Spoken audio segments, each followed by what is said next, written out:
Okay.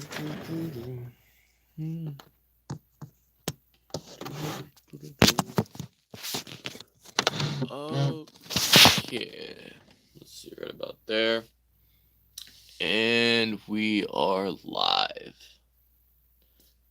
That was quick. I gotta see. It's freaking. Wait for some people to roll in. Let's get blue and green. There we go. Come on. It's 2.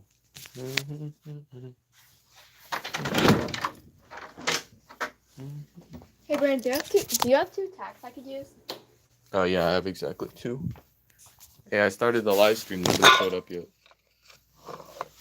Is it still going on? Yeah, it's going on right now. So get out.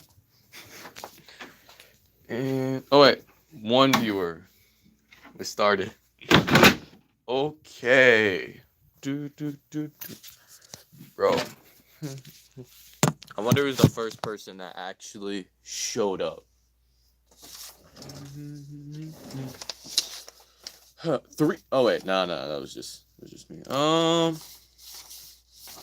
Okay, hello. We're about a minute in. So, this is the live stream. Probably gonna wait till like 5 to 10 minutes to actually get started. Wait for everybody to come in, but ranking every movie that I saw 2023 and shows, and also movies that I missed and stuff. I've been slaving away at these movies. I've been going crazy for these. It's a lot of movies. Okay, I think 1 viewer, and then also, oh Nikki, it's you. Oh, it's Nikki. Hi. Okay, but let's see. Yo, freaking Jude, loving Godzilla. Oh shoot, fly, freak. Freaks the fly. So Nikki, you this is new to you, but this is like a tradition for me. I do this like every single year, and it's always late. That's another part of the tradition. It's always crazy late. I always be doing it like, what is this? We're almost to the end of 2024. Like, yo, freaking fly. But it's always super delayed. It's always a way too long live stream. We always go off track. But it's like my favorite thing. Last year when we did it, I got like in total like 900 views. That was a very good live stream. So I got a lot to live up to. Hi. Oh, 2 viewers. Shoot, it's popping. It's getting popular. I can't tell who's viewing. Oh, shoot. Fly. Freaking fly. Shoot. This entire live stream, I'm just going to try to kill the fly. That'll be my thing. Oh, shoot. Try to kill the freaking fly. Where are the freak? Your favorite. Who is that? Oh, wait a minute. Who is your freaking Kamiya? Who? Kamiya, I don't know who he was. Shoot. 7 viewers, shoot, everybody popped in. Hello, everybody, welcome. This is Max Reviews, 7 viewers, shoot, we're getting popular. Ranking all the movies I saw 2023, we're gonna wait till like 5 to 10 minutes to get started. Whew, 7, 6, okay, we lost somebody, but like, yeah, I'm just gonna start. If you comment, I will talk to you. I don't know who everybody is in here, but yeah, hello. It's Brayden. I decided to finally do some movie stuff again. I saw 92. Say, Ree, what you doing? I'm ranking all the movies I saw 2023. There's about 92 movies that I saw this year, 2023. So 2023 was last year. We're in 2024. Ranking all of them. 2023, yes, 2023. So essentially, yeah. Reba, scream it. If I'm gonna say Ree, then I gotta say Ree the right. Something like that. Do I have a genre bias? Oh, okay. Here's the thing.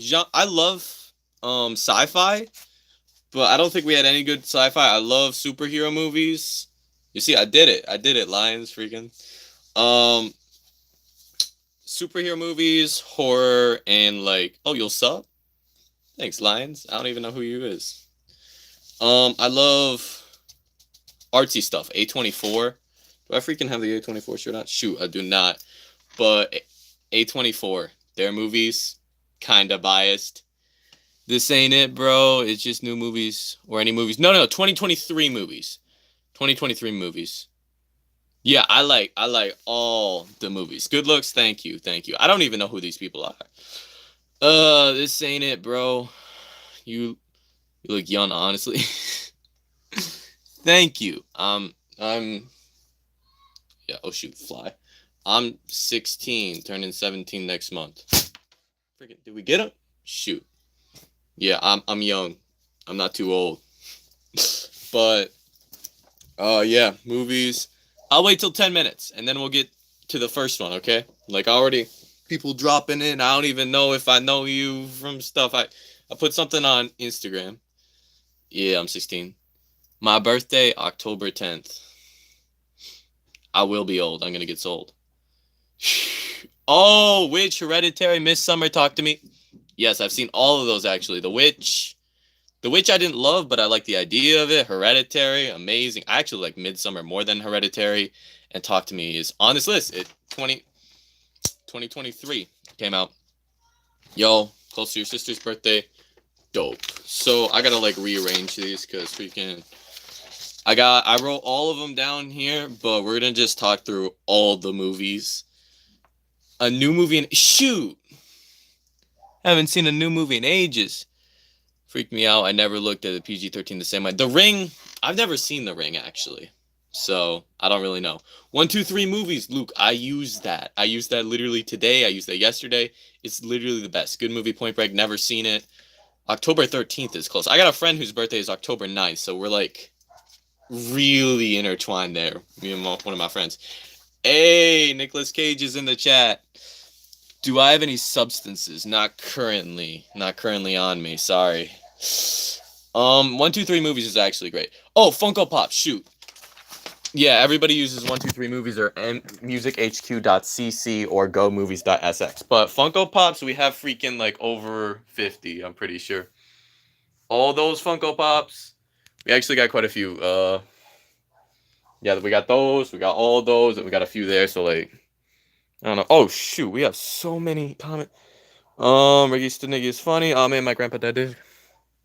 He always consoled me when I died. Huh. Sorry about that, Sebastian Canals Gaming. That really sucks. Yo, I would buy some of your cousin's stuff, Carly. Because, like, freaking, I love Funko Pops. If I could get them cheap, yeah. Grandpa died days ago. 4 days after he died, yeah. Flying high in heaven. Peace out to Grandpa. Okay, we got a minute, 30 seconds before we start. We're starting with a 1 out of 10 movie. There was only one 1 out of 10 movie in all of 2023 for me. It was horrible. It was worst movie of the year. Only one 1 out of 10 movie, so we didn't do too horrible. I'm pretty sure last year freaking was horrible. Yo, then hopefully you recognize all these. Like, I have a watch list here. Right, just got dressed as a girl and I'd pull more men. I just dress as a girl and I pull more men than most girls I know. That's true. That's true. I know you would, Nicolas Cage. You'd be like that. Watch list. Okay, so just so you know, these are the movies. Okay, bye, Babs. Movies that I missed. Scooby. Yes. Okay, we have to address this. I have the Rizzler Scooby-Doo Stone socks. I didn't know that I had these. We're just going to address this real quick because this is so super essential, but the freaking Scooby-Doo Riz Me Up socks. Like, yes, the Scooby-Doo Riz Me Up socks. Though these freaking, I'm watching you. I know what's going on. Scooby-Doo, what's new? Sci-fi and chick flicks. Well, I love sci-fi, chick flicks, not too great. So let's get on track. Movies that I missed this year, last year, that I really wanted to see. Dumb Money. So last year there was a bunch of what would they be considered? Product movies. Blackberry, the Flamin' Hot Cheetos movie. Yo, I won't be skipping leg day anytime soon. I'll be doing leg day. Killers of the Flower Moon. It's 3.5 hours, so that's why I couldn't see Killers of the Flower Moon. Rye Lane apparently was pretty good. I saw it on Letterboxd. It seemed very popular. Anatomy of a Fall. It was an Oscar movie that I missed out on. And yo, I got another subscriber. Your favorite girl, Chimera. I don't know who she is, but she subscribed. Thank you. Thank you. Shrinking. It was a show. I didn't get to see it. Wanted to see it. Scott Pilgrim, the show. Wanted to see it. A new season of You. Favorite restaurant? Cobb's, McDonald's, Popeyes. Mine would be Five Guys, easily. I love Five Guys. Five Guys and Hibachi. The Curse. It was a show that I want to see if anybody's heard of Nathan Fielder. I really like Nathan Fielder, so he did a show. I only saw like the first 2 episodes. There was some wiener in it. Then for actual movies, we have Bottoms. I put it out an Instagram poll. What would be the last movie I watched for this? It was either Dream Scenario or Bottoms, and they voted Dream Scenario, so that's what I chose. Five Guys does slap. Yeah, Five Guys, we don't have one within like 45 minutes. It takes a while. Sound of Freedom. Sound of Freedom was like a Christian produced movie. I'm going to New York December, November. Yo. I live in New York. So like, I don't know. Oh wait, are you from the last stream, Camera? Is that you? Tear up, I saw that at the movies. I didn't see Sound of Freedom. I wanted to. Wear them coats. Yeah, it's cold up here. It's cold in New York. Transformers, Rise of the Beasts. I wanted to see that. I did not. Unfortunately, I'm going to see all the Transformers movies. I might do a video on it, guys. That'd be cool.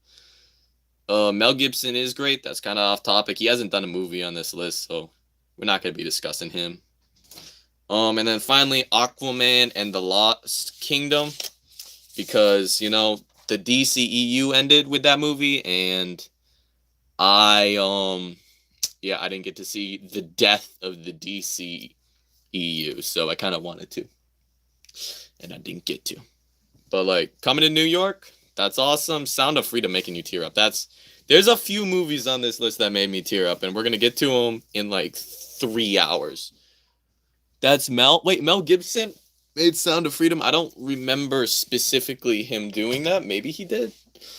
You probably never seen it, but you ever heard of Gilmore Girls? Of course I've heard of the Gilmore Girls. I've heard of it. I have not seen it. It's a very fall show, so we're getting into fall. I'm not going to watch it, but, like, I have, in fact, heard of it. I have not seen it. So, that's that. Sound of Freedom. I didn't know Mel Gibson did Sound of Freedom. I didn't know that, but I haven't seen it, so it's kind of there. And let's go number 92. The worst movie that I saw. Well, it's a good attention span to watch Gilmore Girls at 7.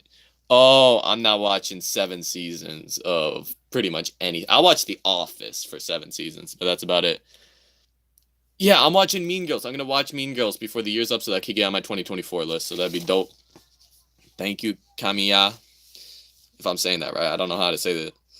Okay, 92. Worst movie. Easily. 1 out of 10. Horrible. The absolute trashiest thing. Winnie the Pooh, Blood and Honey. Now, I don't know how many people heard about this movie, but Winnie the Pooh, Blood and Honey was absolutely horrible. It was a 1 out of 10. It was cheap, first off. The characters sucked. I'm the first Mean Girls. I like the first Mean more. Yeah, pretty much everybody agrees that they like the first Mean Girls. But Winnie the Pooh. So essentially, Winnie the Pooh's Trailer Park Boys, It's Always Sunny in Philadelphia, South Park, and good. Okay, I've never seen any of them. But Winnie the Pooh. Speaking of Winnie the Pooh. So, there was this thing where anybody could make a movie about Winnie the Pooh all of a sudden. And so these guys actually went out and made a Winnie the Pooh movie with like a dude in a mask and freaking Winnie the Pooh with like a knife. It's Always Sunny. I've never seen It's Always Sunny. I feel like I should. Bro, 2 people that know It's Always Sunny. Nick Cage telling me to watch It's Always Sunny. Speaking of which, just so you know, I did see Dream Scenario, so new new Nick Cage movie. Winnie the Pooh horror movie. Yeah, Winnie the Pooh Blood and Honey. They made a horror movie for Winnie the Pooh. It was bad. It was low quality. The kills were not good. The characters did not matter. I watched Cocaine Bear. It's a much higher than Winnie the Pooh. The Thundermans was the first movie I ever watched. That's crazy. Never even heard of it. If you could pick one movie, what would be your fave Disney movie as a kid? Fave Disney movie as a kid? Pete's Dragon. Pete's Dragon, probably. I like Pete's Dragon. It was a good movie. Cocaine Bear is way higher than Winnie the Pooh. Winnie the Pooh, 92. 1 out of 10. Trash movie. Do not watch. Because horror movie, Winnie the Pooh killing people. Freaking Piglet was in it. Also, Squid Games, season 2. I saw the trailer. I'm looking forward to that. It's going to be fire. The first season, 9 out of 10. I loved that first season. It was really good. Like everybody, I watched it. It was great. But yeah. 91. 91st place. We've made it to a 1.5 out of 10. So they're a bit higher quality than 1 out of 10. They're still, I'm never watching these movies again. Already, I saw this one twice. 91st place. Spy Kids Armageddon, aka Spy Kids 5. Now, the last episode of Squid Games was weird, but like that worked for the show that was going on, because like we took a stall. We went from the actual Squid Games into something different, with exploring what it's like outside the Squid Games and going back, and it was very cool. It was weird how it ended though, with him like John Wick and I'm going back. Never saw Spy Kids Armageddon. Well, here's the thing. I grew up on all the Spy Kids movies. I don't love, but I've seen the first 3. Yeah. The music, the uncle, like all that. Yo, you never seen the real Squid Games. Oh, okay. That's unfortunate. Watch it in December when the second season comes out. You could get on the culture. Nikki, Spy Kids was freaking dope. I love as a kid. Second one was my favorite. Third one was trash, kind of. First one was trash, kind of. But we loved them all. And then they came out with a 4th one. And the dude, I forget the dude's name, but he's made all 5 of the Spy Kids movie. I've seen Beetlejuice too. Beetlejuice. I'm trying to watch all the Chucky movies. I am too. I'm gonna try to do that this December, because like, come on, obviously. There's a Given movie. I've never. Given the movie.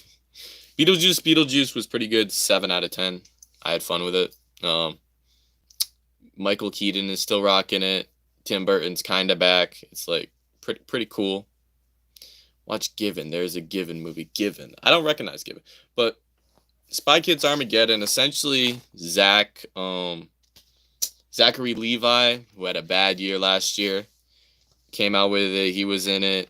The same director has directed all 5 Spy Kids movies. This one, I hated it. There was nothing there. I saw this movie twice, actually. Some of my friends were watching it, the Rochers. Yo, I watched both. I saw Beetlejuice, and then the next day I saw Beetlejuice. Beetlejuice is significantly better, but Beetlejuice is like, it's fun as far as sequels go. Oh, wait, I should probably put this guy back. I was going to have him in the background because I was like, yo, it'd be dope. Jack Skellington. I've never seen Nightmare Before Christmas. I need to watch it before. So I could go back up there. Roblox. I play some Roblox every once in a while. YouTube sequels are never as good as the originals. I agree, but this one's like a little bit worse. So there's too many plots. There's too much going on. It all just sort of dunks together and isn't great. But as far as sequels, Beetlejuice isn't too bad. I've seen worse because it's from the same director, man. It's the same cast. Get Jenna Ortega in there, like it works, man. Spy Kids Armageddon, 1.5 out of 10. It really do not watch Spy Kids Armageddon. Netflix did it. They just let the Spy Kids franchise die. We don't need it anymore. Spy Kids has been dead for a while. Just let it die. Could friend you on Roblox? Okay, sure. Jenna Ortega is really pretty. I agree. I think most people agree with that. Everybody really kind of likes Jenna Ortega. You know, she's pretty. I'll friend you on Roblox. I just need your Roblox. Let me think. What is my Roblox? I think it's a guy with fingers.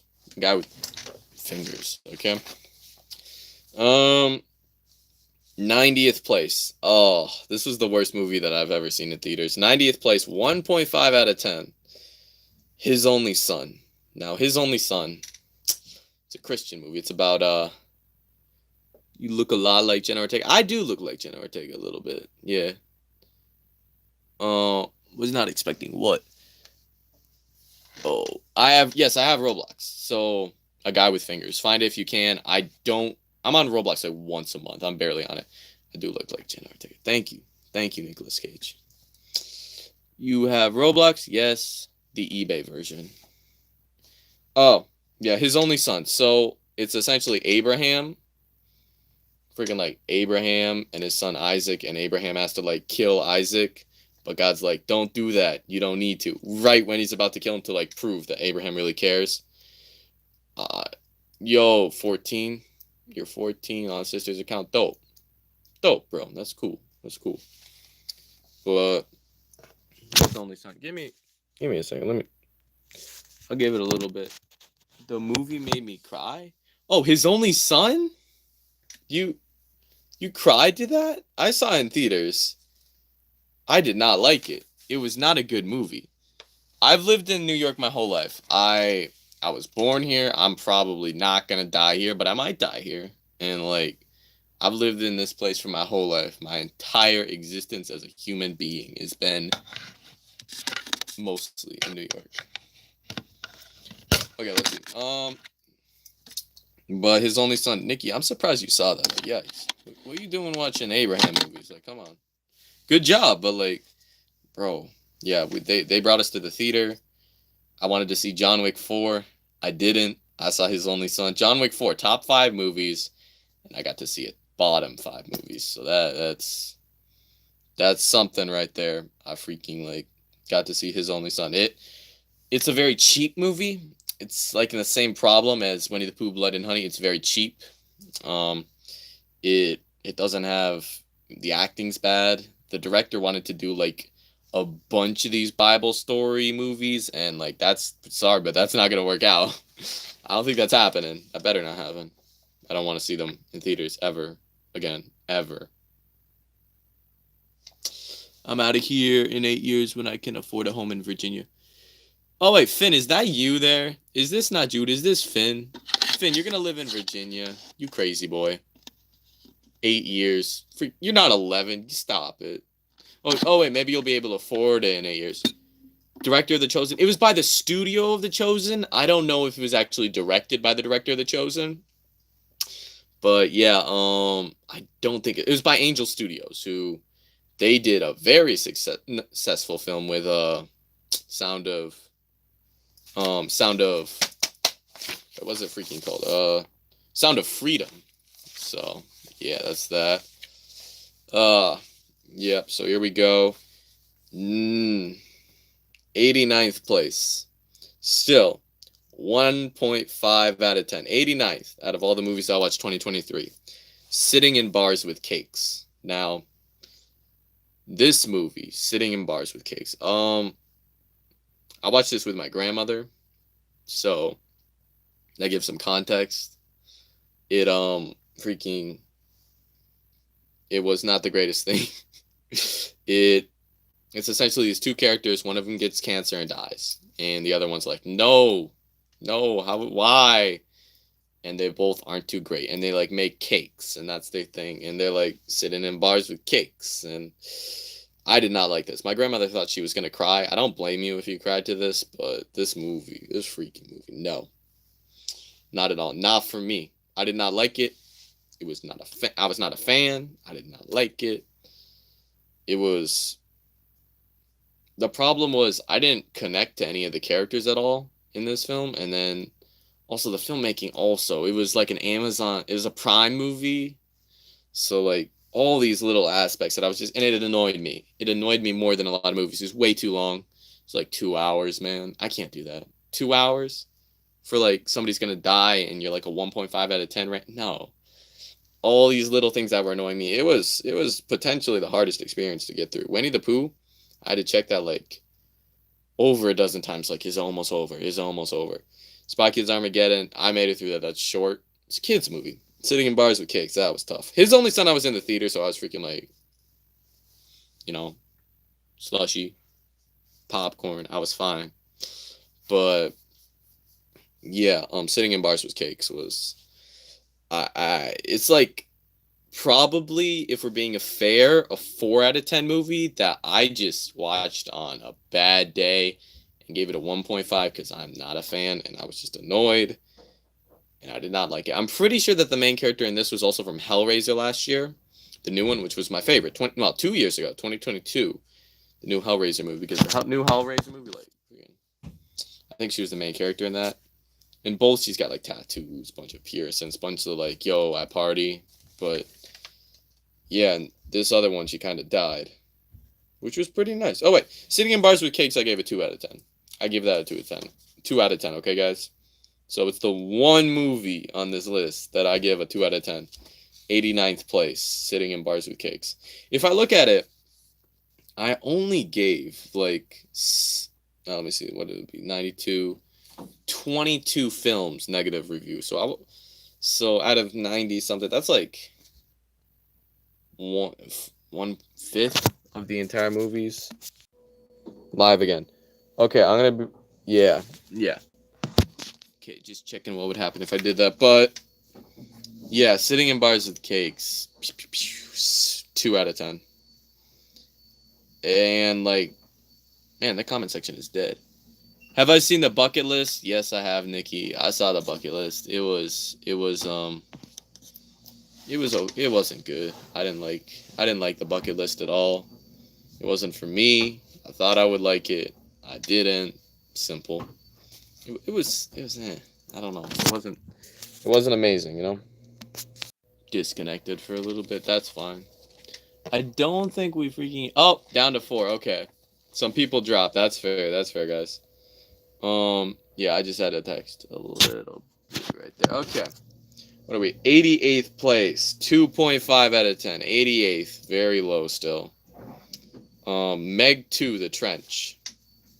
No, I don't know who's heard of the Meg here, but the Meg is a megalodon shark, and the Meg 2, The Trench, starring Jason Statham, was horrible.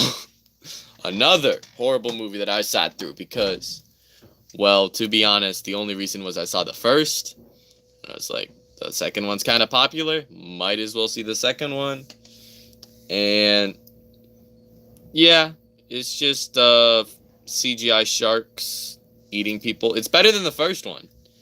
The first one had a better story, but had horrible looking sharks. The sharks were disgustingly like Sharknado level of shark looking megalodons, and so it did not work for me. It freaking like the Meg 2. No, even the name, the Meg. There's a freaking dinosaur at the beginning that gets eaten by a Meg. It's like, what are we doing here? Like, I know they're fun, stupid movies, but like this one wasn't fun enough. It was definitely stupid enough, but it was too stupid. Really pretty horrible. In his other movies, the Beekeeper. There was the Beekeeper. Fast and Furious. Like, Jason Statham, he's not a great actor. Not at all. I haven't seen him act anything other than macho tough guy. He's like at the Rock level of just like I'm so strong. That's all. That's his entire thing. Whereas with,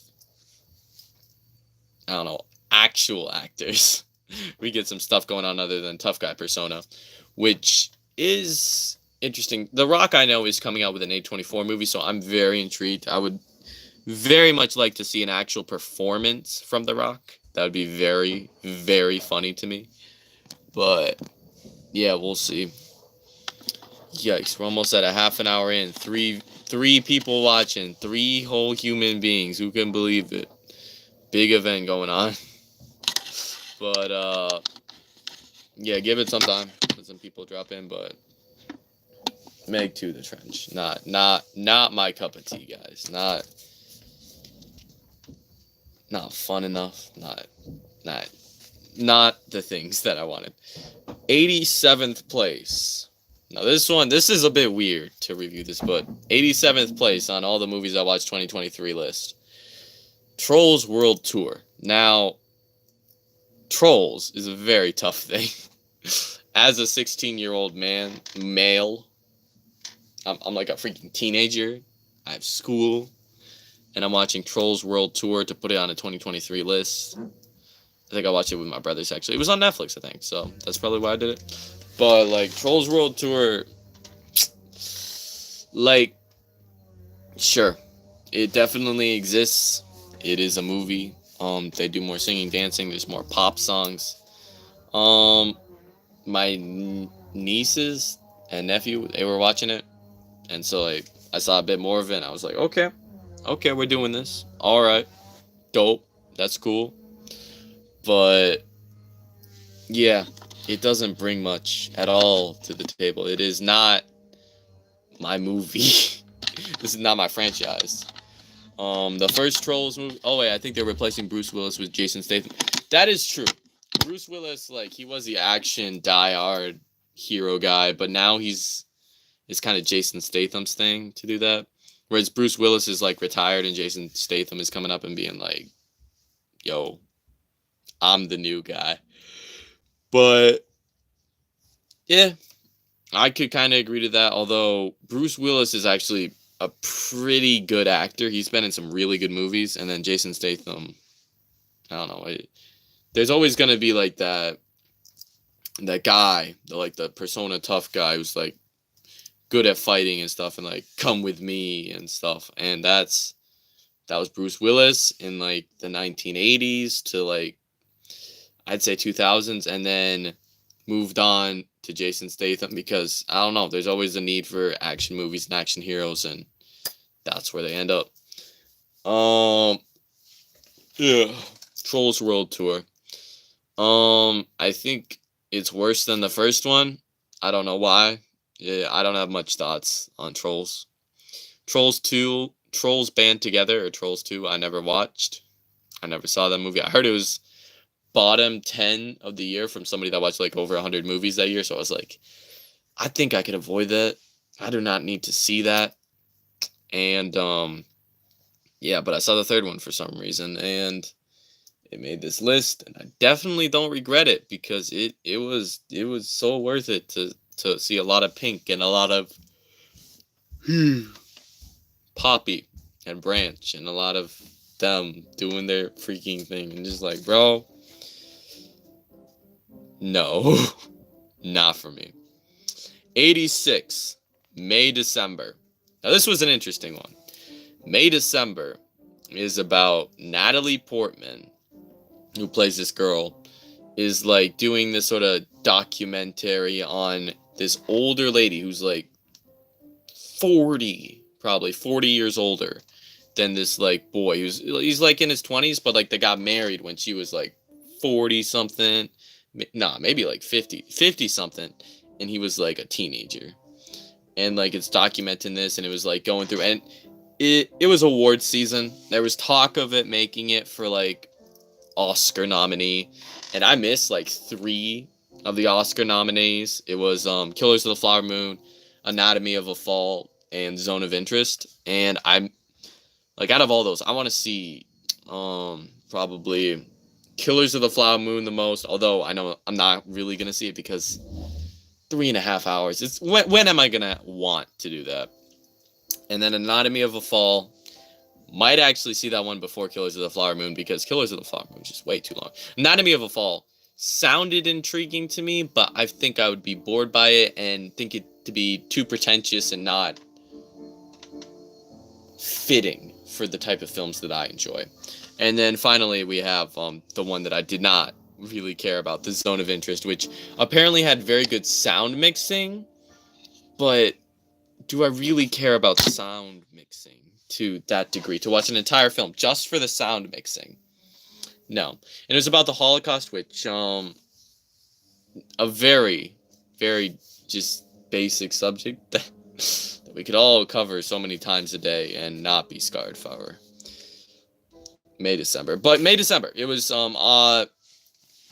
it was Oscar season. It was the end of the year. It came out on Netflix, and Netflix, well, I have Netflix, so I watch Netflix movies because like they're pretty watchable.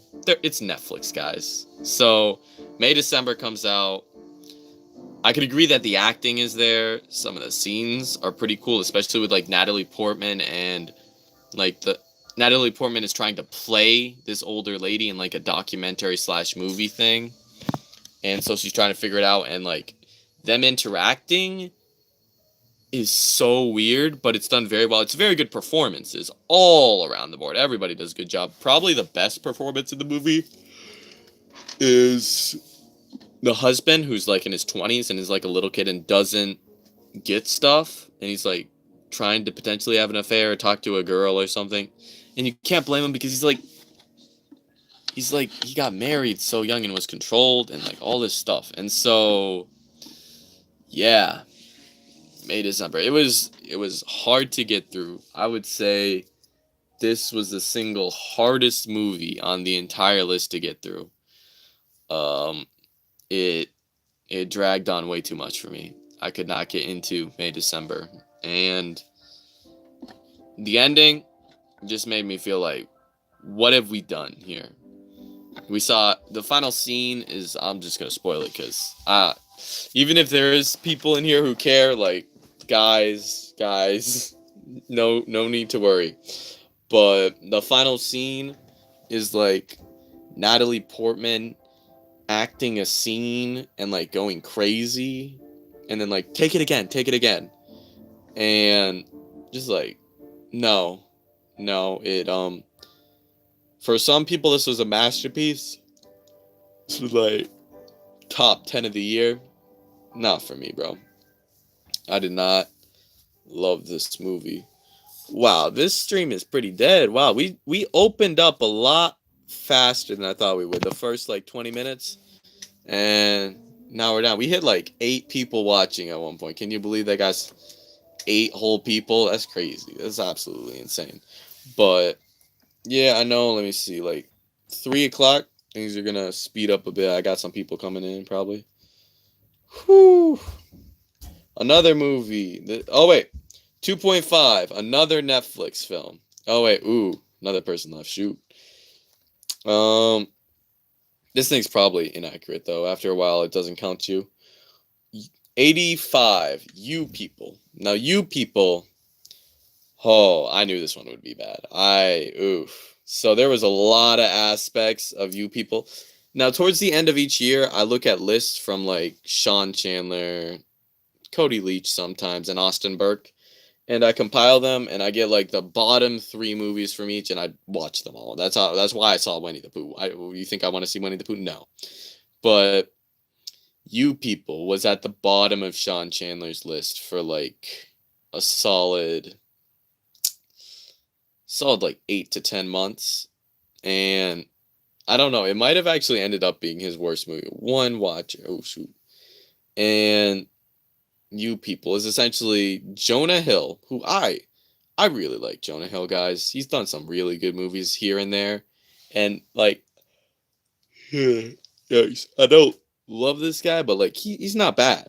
Jonah Hill makes some good movies here and there, and he directs some good stuff. Like he's done some stuff. He did A24 collab. I didn't see his movie. It was mid-80s, but I heard it was good. And Eddie Murphy, who has been hiding under a rock, and whenever he comes out, he is not doing any good performances at all. So he said he doesn't even try anymore.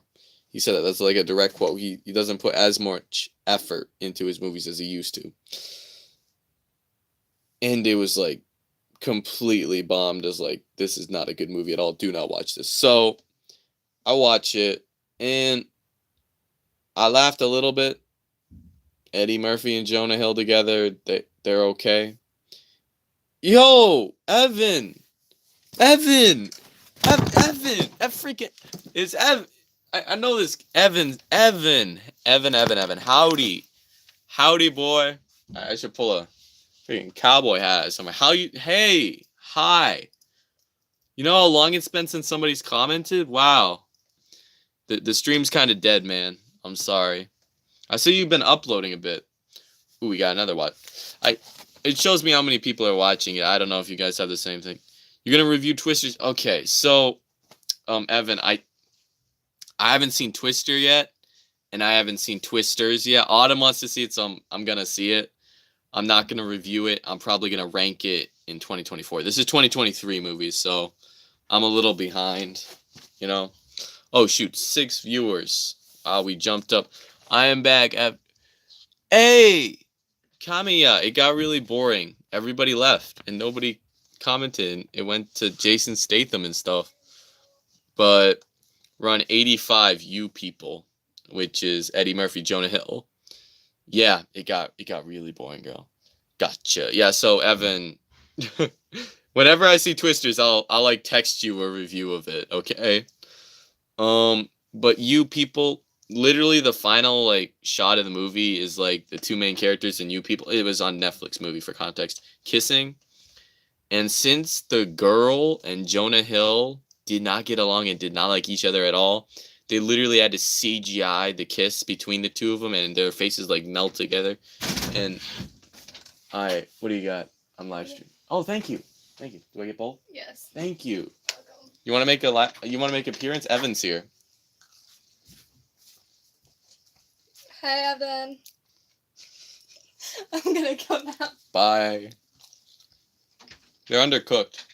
I know that was Wow. Yeah. Oh wait, Nikki, I didn't know you were still here, but yeah, Serena for 2 seconds.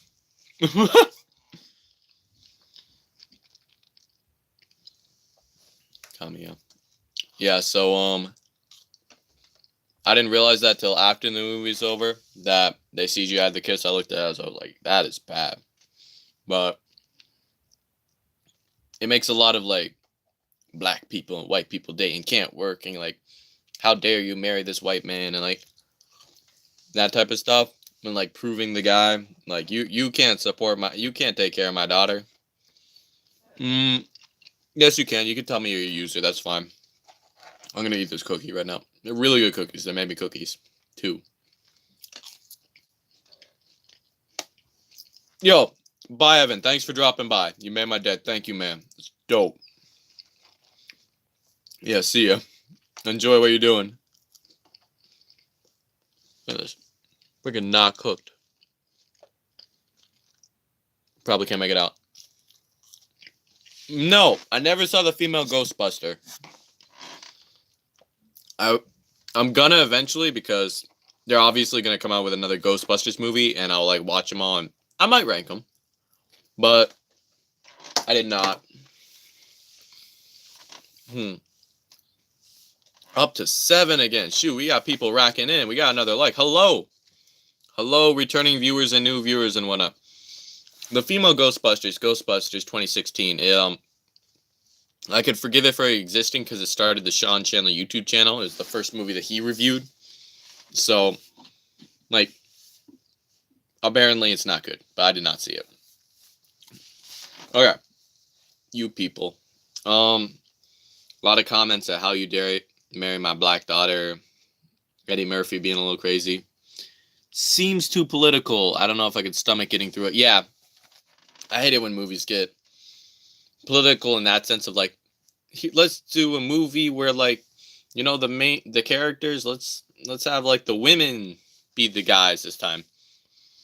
They did that for Ocean's 11. They did that for Ghostbusters. They kind of did that with the sequel trilogy with Rey instead of Luke, which sure. I feel like there's a lot more that I'm missing out on. There's definitely more that I'm missing. But let me think. There's got to be some. Ooh, not Charlie's Angels. Charlie's Angels has always been Ghosts, but Velma, there we go. I want to get controversial. They did that with Velma. They're just replacing the main characters, shifting it around and stuff, and I'm going to stomach it. I'm going to get through it someday, but not today. Not today. 84th place. This one got a 3 out of 10. This is the only 3 out of 10 movie on the entire list. 84th place. No Hard Feelings. Now, Yeah. Have you seen Thundermans 2? It was really good. You should watch it. I've never heard of Thundermans. I kind of wish I didn't have to use my phone for this live stream so that I could look up Thundermans right now and just sort of get what Thundermans is. Like I've never heard of Thundermans ever in my entire life. I'll write that down. I'm curious about this now. I kind of got to figure out what we're dealing with Thundermans. What is this Thundermans thing?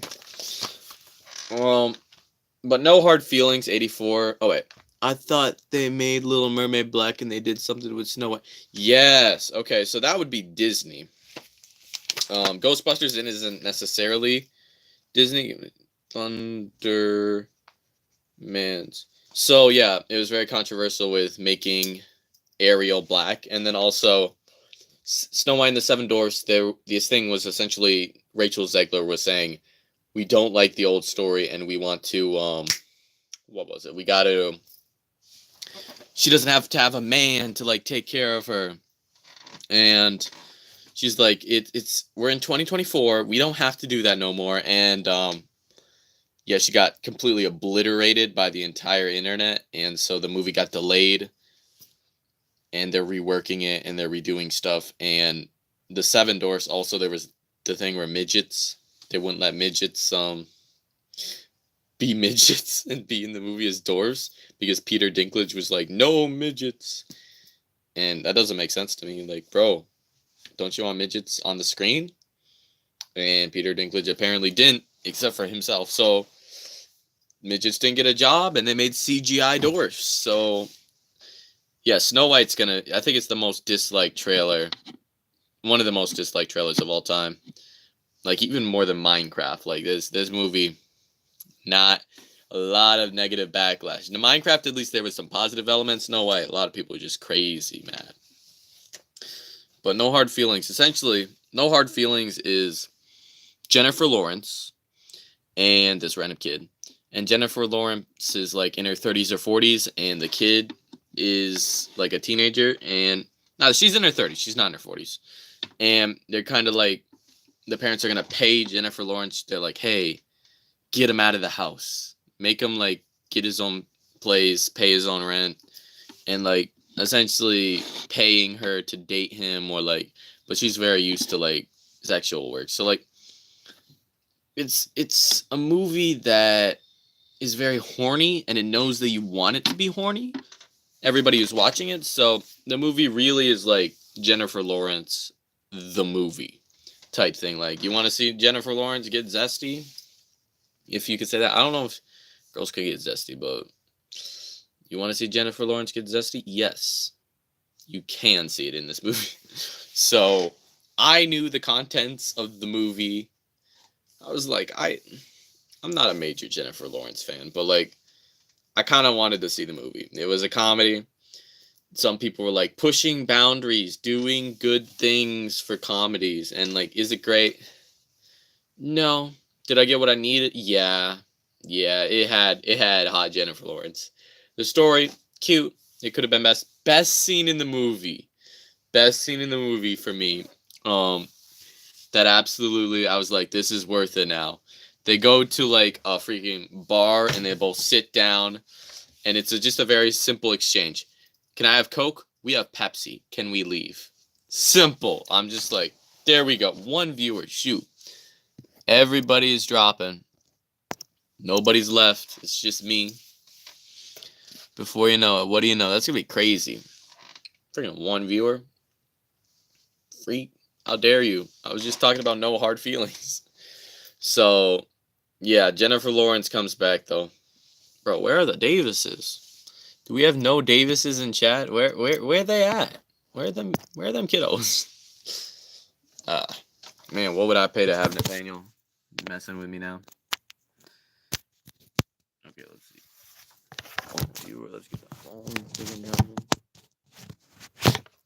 Apologies, everybody. The lighting is pretty bad. That is my bad.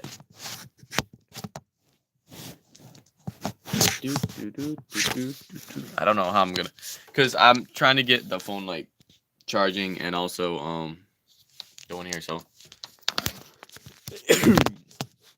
let's see. that.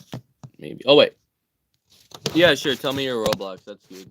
I'll take it. I'll play a little bit. I'll do a little Roblox. I do a little Robloxing here and there. Go if you want to. Your choice. So, no hard feelings. Not a fan because of the just the story was not, it was lacking. I haven't talked about it, but the cinematography not good in any of these movies. Winnie the Pooh, Blood and Honey. First scene of Winnie the Pooh, Blood and Honey had something good, but other than that, no, not loving it, not liking it at all. No hard feelings though. Meh. I don't know. The like most talked about scene in No Hard Feelings was Jennifer Lawrence gets completely nude and then beats up a bunch of guys. And like, sure, it was something. Favorite horror? Okay. Now there's two, when you say that, there's two things that you could be asking. Horror movie or horror genre? Horror movie, I don't know, Scream 4, It, freaking like Raw. Raw is good, bro. Midsummer. Get Out. Get Out, probably. Get Out or like Scream 4, I would say. Or It. Get Out, Scream 4, or It. Those are my top 3 horror. Now, genre, because there's like slasher, there's art horror, there's like freaking what's it called? Exorcist horror. There's body horror, torture porn, just torture, Saw movie type things, and all this different stuff. Let me think. What else we got? Horror, pain and torture. Like, there's a lot of genres of horror. My favorite, I love artful horror. If you could get it right, man. Oh, monster horror. I love if you could get a monster movie right, that tastes nice. That tastes really nice. I love that. But artful horror is probably my favorite. Although it also, if you do it right, it's the best. If you do it wrong, it's the absolute worst. It's like you get up or here or there. You like physiological thrillers? I consider that kind of horror, and it could be just as scary. And so, yes, like Seven, like there's gross body horror that happens in Seven, but also physiological thrillers can really get you. I heard probably something like, I haven't seen it, but Prisoners maybe, and like that type of physiological. Yes, now that's the good stuff. If you could get that straight in horror, that's where it hits. If it's not horror and it's just a thriller, it's okay for me. I don't love it as much, but like it needs to have that spice of putting them all together. Little thriller, little horror, little physiological, little, and then like blend it all together, and you have this new thing. Little, let me think. What's another good thing that goes really well in that? Maybe a little drama or a little soap opera, but not too much. And if not that, then comedy. Some comedy and horror, mix it all together. It could turn out pretty good, man. It could turn out pretty good. 83. Now 83 is I watched this one this morning. 83. I get up, watch an entire movie, it comes in 83rd place. 3.5 out of 10. Not a big fan. I need to go. I'll join live again. See you when I come back. Yo, see you, Kamiya. Enjoy. See you, your fave girl. Enjoy. See you when I come back. Yeah, you'll come back eventually. Probably. You better. Maybe, we'll see. But Miller's Girl. Now, why did I watch Miller's Girl? Miller's Girl has Jenna Ortega in it, and that's the one reason that I watch Miller's Girl, because Miller's Girl, I don't know, it's freaking got Jenna Ortega, guys. That's enough. I'll watch it with Jenna Ortega. What time is it? It's almost 3. It's almost 3. I don't know how long this is gonna go on. If I had my way, 6 hours. But I don't. Oh shoot, 0 views, 1 view. Okay, but Miller's Girl is essentially, you have the guy who plays the Hobbit in it, and you have Jenna Ortega, and she wants to have an affair with the teacher, and her best friend is a lesbian and also wants to have an affair, which doesn't make sense because she wants to have it with a man. And also, it wouldn't be a fair. It'd just be like a thing. It's like, what's going on here? It doesn't make too much sense. And like the script, bad. It thinks it's smart. It is not smart. The acting, like, what it's passable. Jenna Ortega, I've noticed. I love her. I love her so much, guys. But she only has one character, and it's the gothic. Nobody gets me. I'm so misunderstood. Don't leave me alone. I'm weird and strange and whatnot. And like that, guys, like what are we doing here? That is not. We need to get Jenna Ortega a new agent, especially after this movie. Like, there was two shots that I was like, good job, guys. Other than that, no. That was all the movie had. It was trying to be like, I tried to give with my teacher, and I'm never gonna be the same, and this is the way that my life is, and it affected him and it affected me, and that's how it go. And like she said it in a very Shakespearean, wordy way, and it came out of nowhere and did not work for the film that I was watching, like at all. So, and the teacher, like it's talking about teachers getting with students, and I'm just like, bro, bunch of old men and young women. I'm like, yes, no, it didn't get it. The fourth kind was good. It was sci-fi and showed a psycho thriller documentary about alien abductions. You ought to see it if you. Fourth kind, the fourth kind. Never heard of it. So I'm getting movie suggestions. I'm getting movie talked right here. The fourth kind. I haven't even seen Close Encounters with the third kind.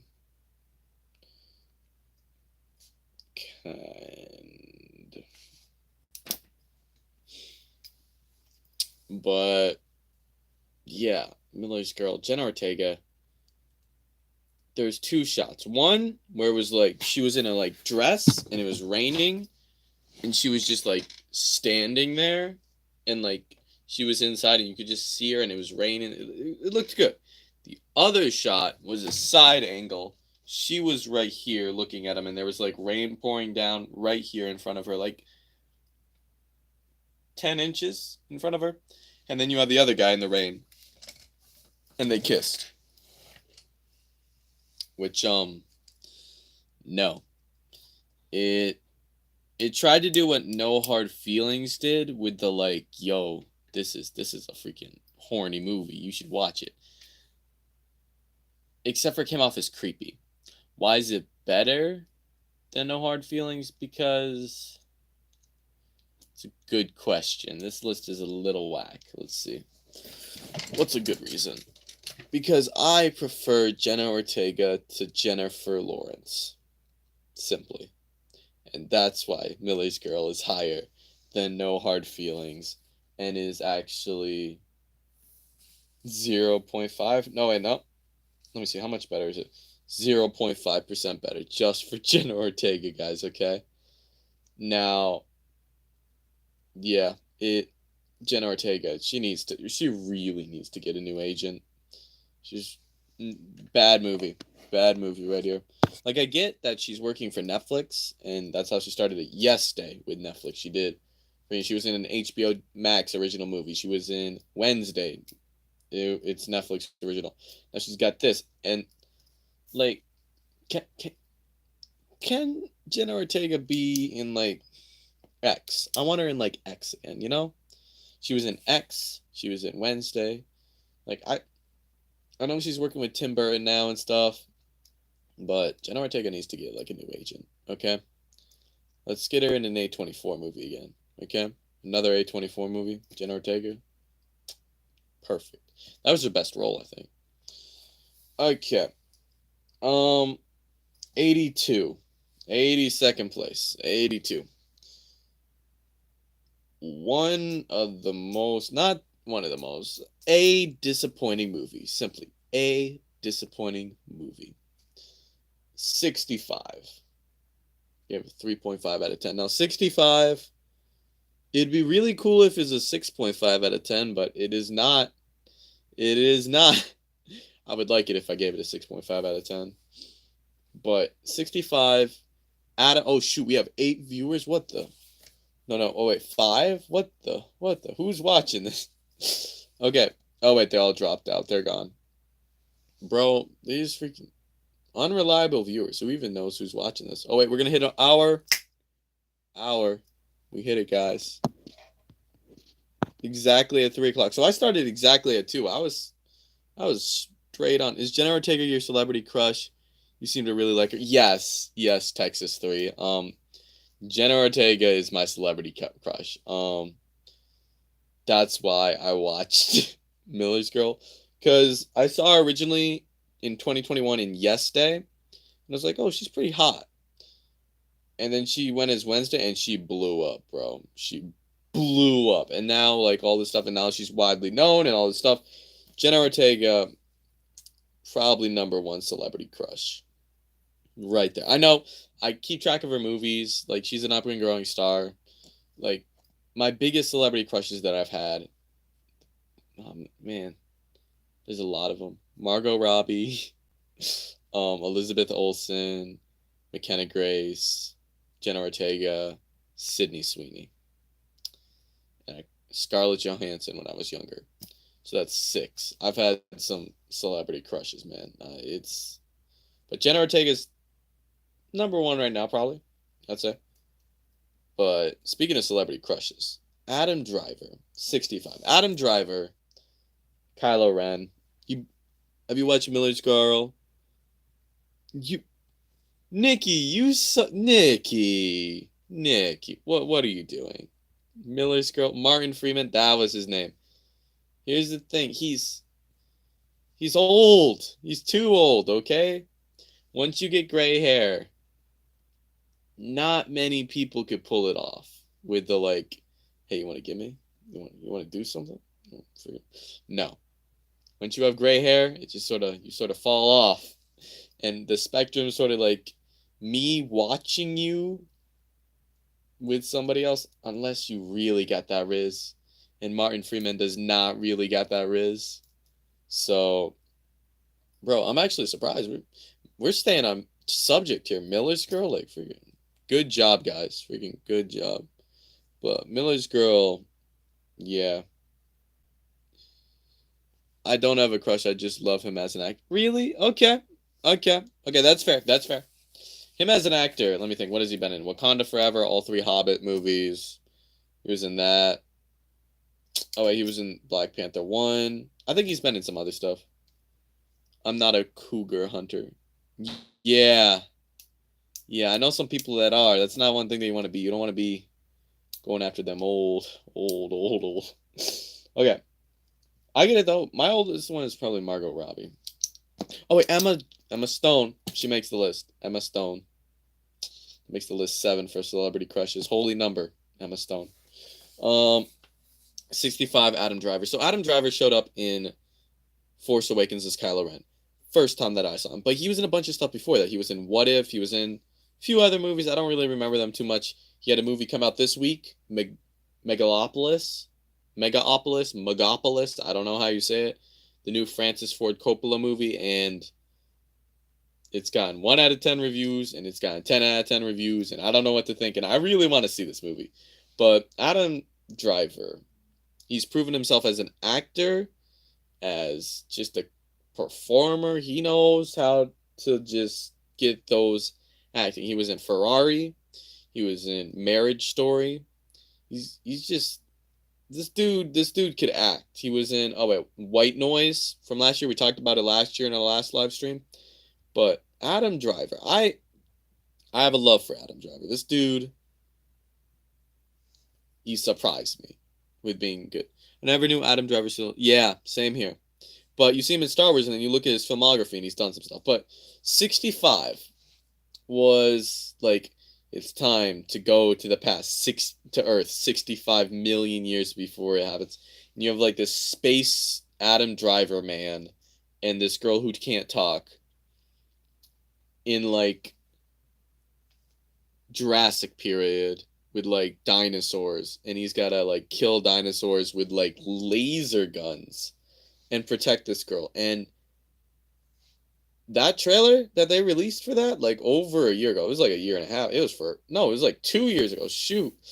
But that trailer, I was sold, because you know how many dinosaur movies we get, anybody can make a dinosaur movie. It costs a lot of money. It costs a lot of money to animate those. But we have Jurassic Park. And that's it. We have animated dinosaurs. We have like How to Train Your Dragon. Those are dragons, but you get what I'm saying. You get like The Land Before Time, but where's them dinosaurs at? And we finally got it in here with 65, a movie that isn't Jurassic Park. It doesn't have like a T-Rex doing that thing on the logo. No Jurassic Park. And dinosaur movie, and there's sci-fi mixed in it. Like, come on, guys. This sounds amazing. But unfortunately, for everybody, including Adam Driver, director, the people that made this were the same people that made Quiet Place and Quiet Place Part 2. So, Sean Chandler was really looking forward to this one. I was looking forward to Scottfield Studios. Yo! Scottfield! Scottfield, I know you. Scottfield! Bro, I've seen more of your stuff. You've really blown up, bro. You got like 16,000 subscribers. Your like Family Guy thing blew up. You got 1 million views on your shorts. I've checked your stuff. I'm doing good, man. But like, dude, you have been releasing about as consistently as me. Well, little more consistently than me. And you have like, you've completely like, you're doing amazing, man. Your thumbnails, like the past 2 years, boom, major through the roof. You've gotten way better at that. Subject matter, I don't know. You've kept the same stuff, but like, I don't know. Your style, Scottfield, you freaking doing good. Yeah, the Family Guy thing, and then even getting on Letterboxd, like, bro, Scottfield, you have blown up. You've come far. I don't know. I'm proud that I knew who you were. Like, oh, you got famous. You made it. I'm still working on it here with me and my tiny little live stream, 4 views. But good job, man. Yeah. I saw that you like ranked all the Alien movies. I'm gonna like watch all of them. I have one more to watch, and then I'm gonna like watch it. I don't know. It's pretty cool. It's really cool, man. New channel and stuff, but also your live stream, like everything. Very good job. I don't know. I kind of forgot about you for a little bit. But the Family Guy shorts, yeah, those are pretty good. 65. Oh yeah. Got something to distract me from 65, but essentially Adam Driver is boring. The girl is boring. So have you watched the Young Sheldon series? Evan, man. I know you like it, and I like McKenna Grace who's in it. I know, and I know it like ended. I have not seen it. And the thing is, I don't feel the need to see it, and I might not see it. We'll see. I might not see it. I might go with my entire life without seeing Young Sheldon. Maybe I'll meet somebody that's really into it. Like you. But, yeah, Young Sheldon, have not seen it, man. Yeah, I haven't. I'm sorry. Autumn's gotten more into it. She's aware of it. The Rochers like it. My sisters like it. Me, I don't know. I watch it for McKenna Grace. But there's a lot of seasons and stuff. You know, it's a bit much. Isn't it like 4 or 5 seasons? 65. Oh yeah, definitely. Appreciate it. You're welcome. I dedicated like 3 months to it. Yeah. 7 seasons or 7 months? 7 seasons probably. Oh man. 7 seasons for a show I don't super care. I'm gonna have to care about it. Okay, after I finish The Office, which I'm watching with the girls, yeah, 7 seasons. I need to find like a new show. Maybe that could be it. Autumn will be biased towards it, obviously, so that she can talk to you about it. But 3 months, 7 seasons, like maybe, maybe. Okay. 65. Really boring. Adam Driver, can't blame that dude. But the girl can't talk in the movie. 65. I'm talking about 82nd place. You gotta watch the rest. Oh shoot, you haven't even seen all of it. You're fake. You loser. What are we doing, Evan?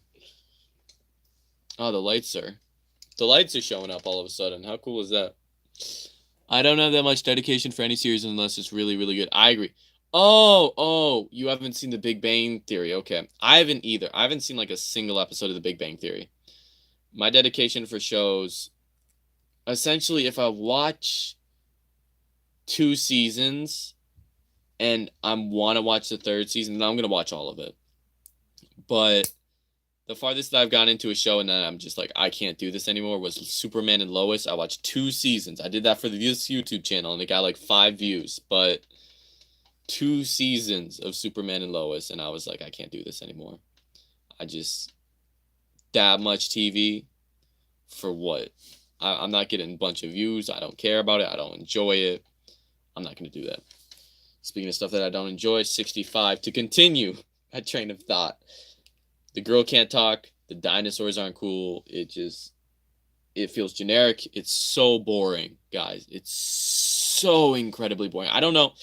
This film needs to be studied, how they made a premise this good, so boring. And this is a trend. In 2022, Jurassic World Dominion. Amazing premise. Dinosaurs in the world. Entire globe. Killing people. Crazy. Off-hinged. Stay away from El Señor de los Cielos. I got hooked on the 8th season. I don't even speak Spanish. All subtitles. I'm writing that one down. I'm curious, Texas 3. What the...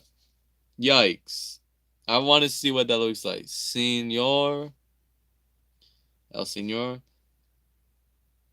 de los Cielos. Shoot. 8 seasons. 8 seasons is too... It's not too much because The Office has 9, but 8 seasons is a lot, man. Man. So that's 82nd place, 65. Not such a disappointment, man. These dinosaur movies, we need to find somebody who can make some good dinosaur movies, because I don't know anybody that's like made... What's the last good dinosaur movie that we got? Let's brainstorm, people. Last good dinosaur movie that we got was probably... Can't even say The Good Dinosaur. I think Jurassic World. And even that, I didn't love Jurassic World, guys. Jurassic World is like a, let me think how to describe my thoughts on Jurassic World. Jurassic World is like, okay. It's like a fun, it's a kind of funny, okay, bad acted, okay time. It's about Amada Foetus, who was called the Lord of the Skies in either the 80s or 90s, and he's a big-time drug lord. Okay, drug lord. That's the gangster movies. The gangster movies could really get people. No, I get that. I need to figure out a way to do this. Let's see. Yeah, gangster movies, freaking like, that stuff is dope. You could get them right. They're literally amazing. The original Jurassic Park is the last good dinosaur movie. I would disagree with that. Like, I like Jurassic World, okay? It's not amazing, but it's good. We're not talking about the best dinosaur movie. We're talking about the last good one. And that would be, for me, Jurassic World. And so, dinosaur movies kind of suck now, guys. Okay, let's continue our list. 81st place. 81st place. 3.5 out of 10 on all the movies I watched 2023 ranked. 80 for Brady. Now, what is 80 for Brady? Another movie, much like Sitting in Bars with Cakes, that I saw on Prime at my grandmother's. 80 for Brady is about 4 60 to 70-year-old ladies going to see Tom Brady live at a football game. And that's the entire premise. I'm only there for Chris Pratt. Yo, Nikki, you're just there for the celebrities. Yikes. Crazy. 80 for Brady was decently good. I disagree, Evan. Evan, I gave it a 3.5 out of 10. It came in 81st place. What do you know? It almost came in 80th place. You know, I kind of want to rearrange the list a little bit. I can't. I wish I could. I wish that 80 for Brady came in 80th place. That would be so funny, guys. It's literally so close. We had like Gronkowski. We had a bunch of like NFL cameos, and there was also Guy Buscemi, the guy who goes to a bunch of like diners, drive-ins, and dives, and like freaking eats food. 5.75. Oh, so you gave it a thumbs, like a barely a thumbs up, but like a very just like check it out. Evan, that's okay, Evan. For like, yeah, a big show to for like a movie. I don't know. The old ladies, not compelling for me. Seeing Tom, none of the NFL people could really act super well. It kind of dragged on for me, and the story was just like enjoy life and nada. It wasn't for me. That's being generous. Yeah, you're a generous guy, Evan. You're too nice. Have you given a movie a low score before? Have you given a movie a 3.5 out of 10? I'm curious, actually. I'm wondering. I don't know if you have or not, but 80 for Brady. If you want to see a Tom Brady thing, I highly recommend. If you want to see like a funny Tom Brady thing, the roast of Tom Brady. Yeah, I got you. Evan. I found you. Yes. So a 5.7 for you is pretty much a 3.5, which is what I gave it. So it evens out.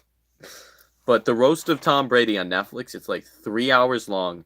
Kevin Hart, like one of the Kardashians showed up. There was freaking like bunch of celebrities all roasting Tom Brady. A bunch of comedians, a bunch of friends, Bill Belichick, like everybody showed up and just roasted Tom Brady because he wanted it. It was a fun time. Yeah, I don't know. That's if you really love Tom Brady though. And it's very there's some language in it, okay? But it is kind of fun. Yeah, Kevin Hart roasting Tom Brady. He's got a beard now. Little black guy, big beard. I don't know. I like Kevin Hart too.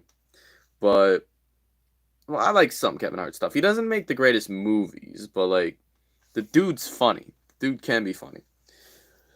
So freaking 80 for Brady, not great, guys. Did not love it. It was not a good movie. Another boring sort of like I barely made it through. What's going on, guys?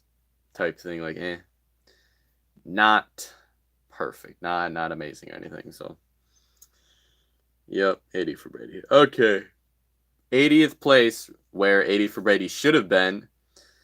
We have Wish, Disney's Wish, guys. Disney's Wish. Kevin Hart is so good. Yeah, Kevin Hart is good. I wouldn't say he's so good. He's got some decent stuff. I think Chris Rock. I prefer Chris Rock as like a comedian in general. Kevin Hart and Dwayne Johnson. Yeah, that's really sweet. I like both of them together. They have good chemistry, guys. They do a good job together as like friends. Ben Tolman. Wish was definitely underwhelming. Okay, Ben Tolman. Ben. Yikes. Hi, hello, Ben. But yeah, Wish. Yeah.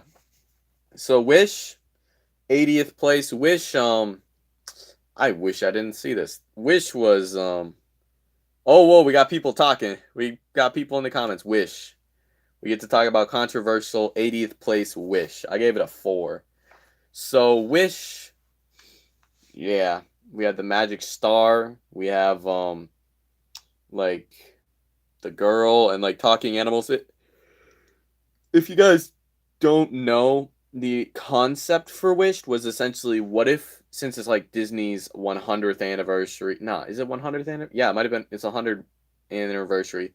They were like, let's take all the yeah, it is the worst movie of 2024. Disney movie of 2024. They took all the elements from different princess movies and they scooped them and like pushed them and compacted them into just one thing. And that was Wish, and it was so generic. It was generic. The songs weren't good. The lyrics, oh man, they were not good. Chris Pratt is having fun. I hate Disney. I hate Disney too, man. Disney does not know what they're doing. Animated films of the 2020s, they made Ryan the Last Dragon. Bad movie. Did not like that movie. Bad doo-doo, trashy movie. Encanto, loved it. Everybody liked Encanto. It was great. Everybody had a great time with Encanto. Modern classic. And then we had Strange World. We had like Lightyear, and we had Turning Red, and like Pixar and Disney Animation Studios just like nosedive. Not good. Then we had the saving grace Wish, which no. Wish was not it. I hate the music from Encanto, not because it's bad. I just have such hate for Disney as a company that I can't like it. That's a bit harsh. I hate Disney's new stuff is all trash. Kind of. The animation was also so bad. Yeah, the animation, they tried to do something new and it just turned out it didn't look good at all. But hating on the music from Encanto, like, come on, we don't talk about Bruno. Let's see, what else do we got? The Pressure was good. Those were like my favorite, but everybody was. We don't talk about Bruno, and like, sure, it was okay, and that was a big year. 2021 was like, sorry, Miana, I don't know what's happening here. Yes, 2021 was like the biggest year for Bruno because we had Silencio Bruno from Luca, and then we also had We Don't Talk About Bruno from Encanto. So I don't know if Disney's like trying to set up like a Bruno fest in 2021, but they sure got it. But on Wish, generic. You think it was Chris Pine? Oh yeah, sorry, Chris Pine. You're right. Chris Pine had a good time. Chris Pine is he's one of I like Chris Pine. He does some good movies. But Chris Pine is that Turning Red was bad. Oh, Kamiya is back. Hi. You're back. So glad. We've made it to 80th place out of 92. We've spent 10 minutes a movie about. So yeah, I'm kind of waiting for.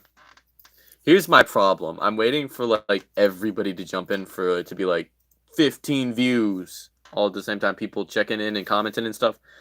But when that happens, I can't actually talk about movies because I'm just responding. Yeah, the song slaps. Not in Wish, in Encanto. In Wish, I didn't like the songs. I did not like the songs. The goat was annoying. It was all generic. I waited for it to come to Disney. It made no impact. I don't think anybody was in love with that movie at all. Bro, nobody was feeling it with Wish. And like even they were announcing what was gonna happen with it and like showing reels, and it was all just like generic Disney, and then it actually came out and it's like it's just generic Disney and nobody cared. And it lost like $100 million. No. Did it lose $100 million? It might have lost like $50 million to $100 million. It lost a lot of money, guys. Last year, I wrote an entire paper about this, but last year, Disney lost $1 billion. So many movies lost so much money. We had The Flash, bombed. Play Roblox while I watch your life. Aw, thank you, Kamiya, watching me live. Oh, my life. Okay, this is my life, but like, you can watch me live and play Roblox. So I won't be expecting comments from you, but at least I got a viewer.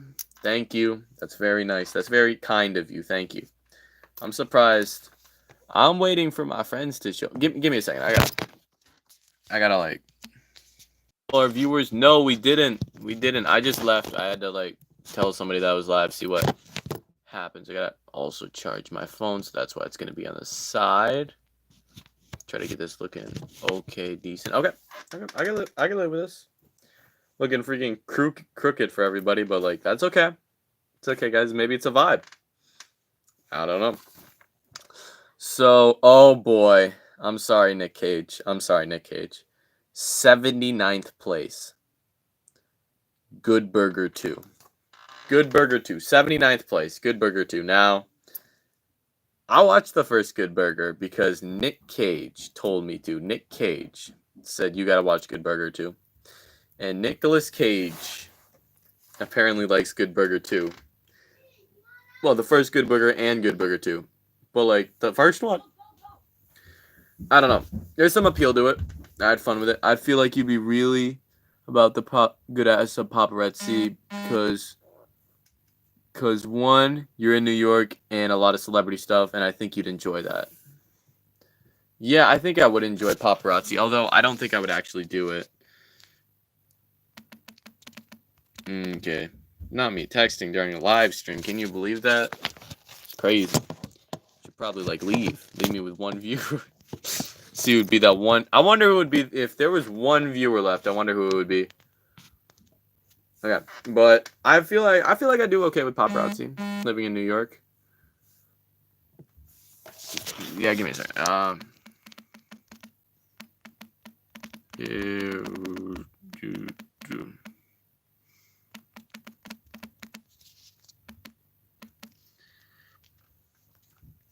Okay, so yeah, Good Burger 1 has got some classic appeal to it. It's got some nostalgia stuff to it. It also has Shaquille O'Neal. It's got Shaq. And there's a there's a lot of nice elements to it. But the second one, I feel like they kind of come on. I feel like they kind of lost the magic a little bit. If there even was magic, it was irony how completely bonkers. Nope, there we go. How bonkers the movie was, and accompany that with the performances and all of that.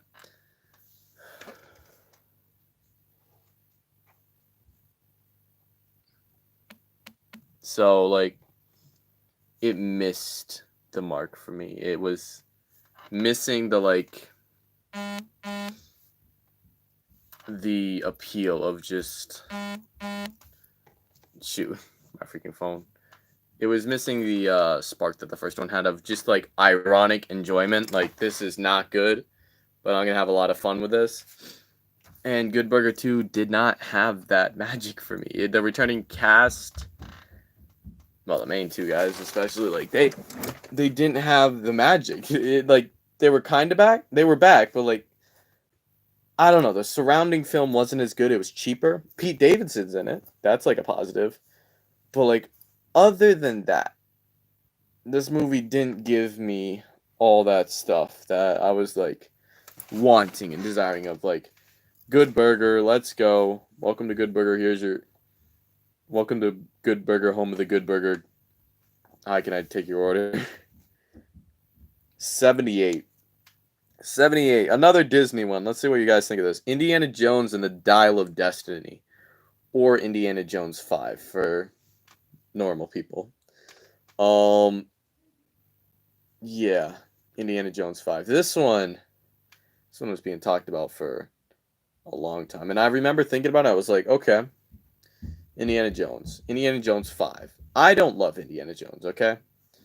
I do love Indiana Jones. Sorry. I don't love this movie, but I love Indiana Jones as a character. In the first 3 Indiana Jones movies, classics. Some of the best adventure movies of all time. And then you get Indiana Jones 4, Kingdom of Crystal Skull. Just we nosedive.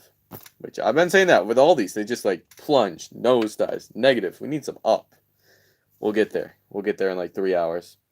But Dial of Destiny, what did we have in Dial of Destiny? They announced Indiana Jones 5. I'm like, okay, cool.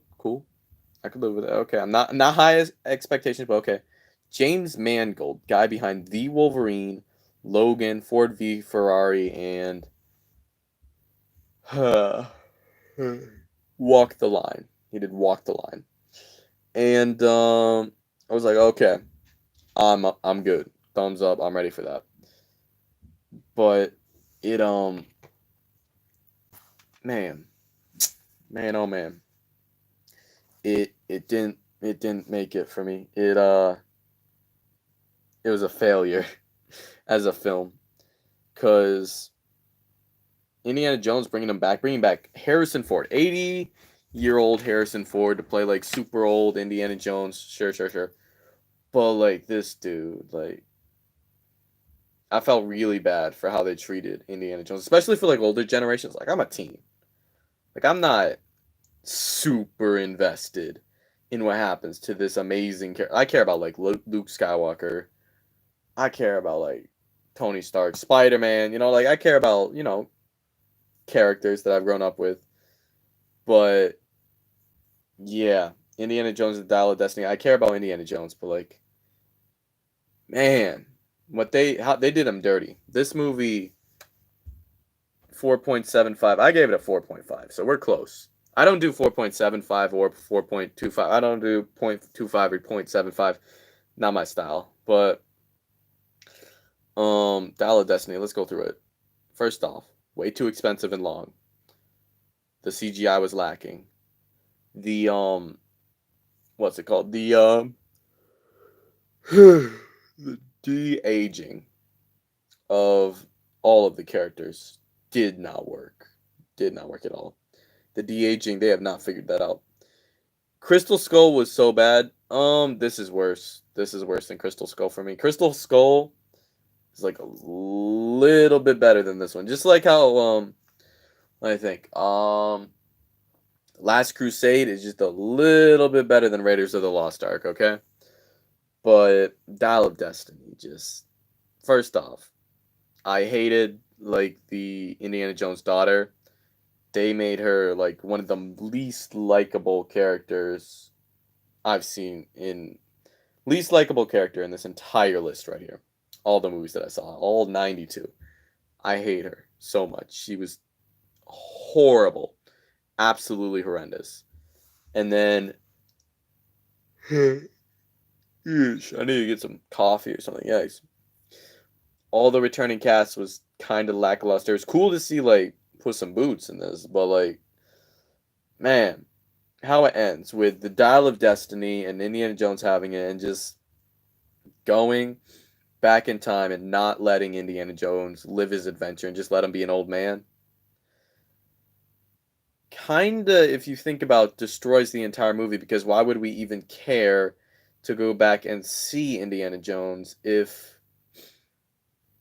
like okay, let me try to rephrase this. Why even make another movie about Indiana Jones and bring him out of like wherever he's been hiding forever just to say we didn't actually need like Indiana Jones didn't actually need this adventure and he just did this little adventure, but he doesn't need more adventures. He's done. Like he wants to be an adventure. He is Indiana Jones. And so it was all just so incredibly frustrating. Expectations for now listening, watching the trailer from all my yeah. I watched the trailer and I liked that trailer. I was all in. I was ready. That's the other part that I missed. Director, that Harrison Ford coming back. I didn't care about like the plot or nothing. I was like, James Mangold we trust, you know. But the trailer was like, okay, some shaky cam, some weird looking de-aging, but other than that, I could live with this. And then no, so very messy. 76. I don't know where he went. Where yikes! You know what I'm doing? Oh wait, 5 viewers. Shoot!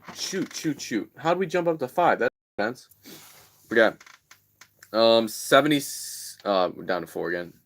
I got all excited whenever. Freaking like we had 8. That's the highest, but like 77. Sympathy for the Devil. I don't know where Nick Cage went, but we got another Nick Cage movie here.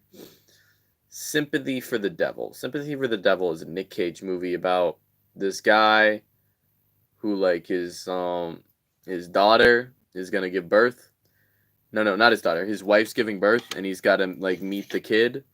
And so Nick Cage picks him up in like a taxi or an Uber or something, and Nick Cage is like crazy, and he's got like dyed hair, and he's freaking like has a gun, and he's like Satan or something. I don't remember this movie too well. I was on a bit of a Nick Cage fest. I was very, very into Nick Cage. I was so invested, and then I was like, let's watch a weird movie, Sympathy for the Devil. And I was like, nope. It's like Nick Cage is like the devil. It's like, what? A little weird. And like his like wife giving birth and like Nick Cage deconstructing this. It's crazy Nick Cage. I wanted to see a little crazy Nick Cage.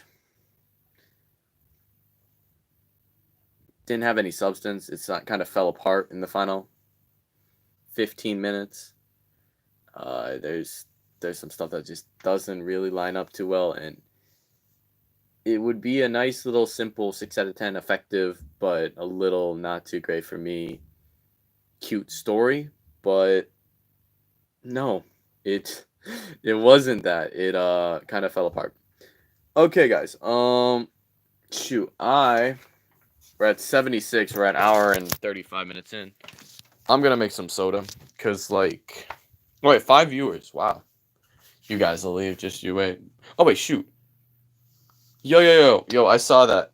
Nick Cage. I just talked about your movie. I talked about Sympathy for the Devil. It came in 77th place.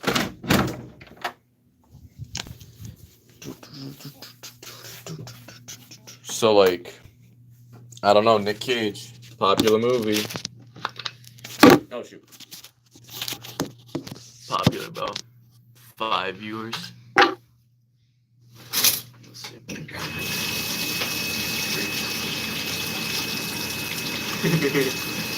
Gonna be a sick shoot.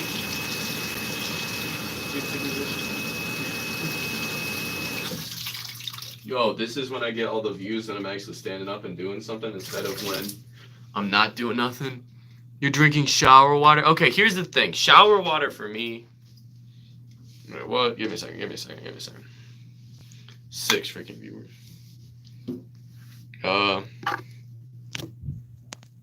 Now, Nick Cage, this is magic shower water, okay? This is special, okay? This isn't some normal shower water. This is my shower water, okay? It's like, it's good shower water. Also, what? So Nick Cage, oh wait, 7 viewers? What the? Shoot. Give me a second. This is when we get all the views when I actually leave. Oh, shoot. Yo, maybe next time, Brayden, blink if you need help. Oh wait, no, I don't need help actually. I'm fine. I'm completely fine. Shoot. I'm just making soda, guys. I'm completely fine. No. Ah.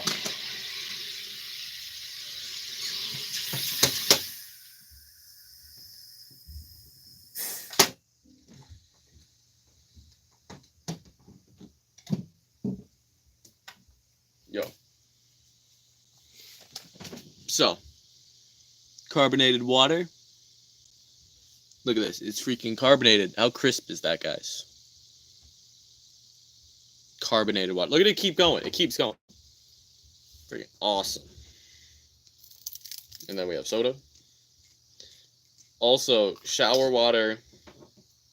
Like, bro, have you ever tried my shower water? Okay, we have Dr. Pete. It's like knockoff Dr. Pepper. It's pretty good. Yeah. And let's show you guys what we're cooking with.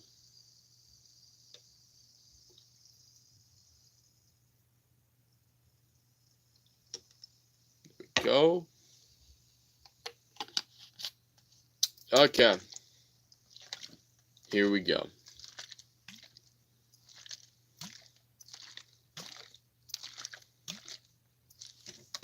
And oh, Texas 3, yes. Just freaking making some soda. Yep, there we go. You just carbonate water, put some of SodaStream stuff in. I spent like literally over $70 on this stuff just so I can make soda. That is so strange. Yeah, it is pretty strange. But like, bro, I can have soda whenever I want. And so crisp. Oh shoot, look at that. Gorgeous. And then I think I should have a glass for this occasion.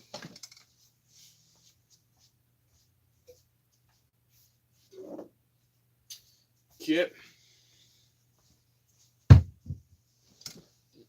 We have a Return of the Jedi vintage Burger King glass that I'll be drinking from. So, cheers.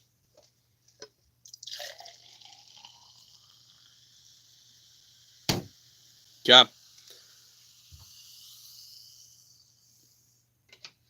I think we're ready. Does that have lead in it? No. No lead. Oh, wait, the glass? I don't know. Okay, so maybe it does have lead in it, but I'll be fine. I'll be fine, Nicolas Cage. Let me check if it says if it has lead in it. Doesn't say nothing about lead. I'll be fine.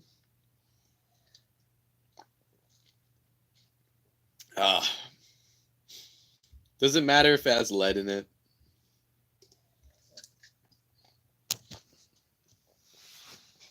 Yeah, I should be fine. Yeah, so as for viewers so far, it seems that we have an average of like, let me see, 4 viewers. That's like our average. Which, like, okay, sure. Brennan drop a diss track on someone. Okay. I should actually do that. I could do an entire album that, yo, this diss track is for Jude. He's so, like, freaking rude. He never eats his food, and he's in a mood that ain't got the... Shoot. Aw, man. Well, the glass is fine. Bro. Do I gotta clean that up? Shoot. I freaking... Bro. I got too hyped up. Freaking messed everything up. Nah, the Jedi's fine. The Jedi glass is fine. Just gonna have to freaking clean this up. Why does this always happen to me? Okay, pro tip. If you don't, like, absolutely love your clothes, you could just, like, use them to dry up messes. That's what I do. Unless your clothes, like, suck. Like, if they're in dirty clothes, freaking use them to clean stuff up. Like, why not? Ugh. Bro. What am I doing? So messy. Give me a second.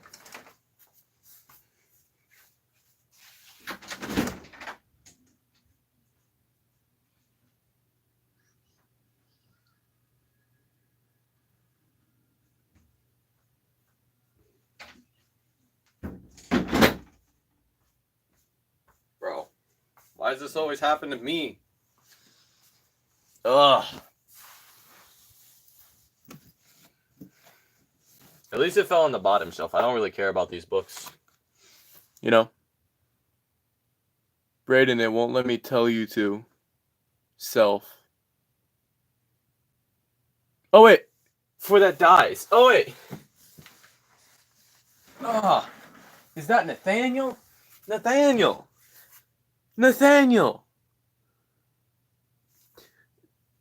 Won't let me tell you to self without this, because it's got to happen to somebody.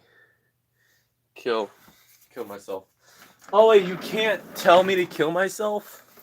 Oh, it's Jude. Oh, shoot. No, that's Jude. Oh, that's Jude.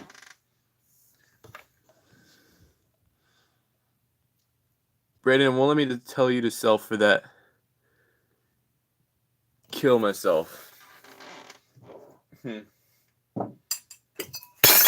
Oh, shoot. I broke the Jedi glass. Bro. Now that's annoying. Freaking broke it.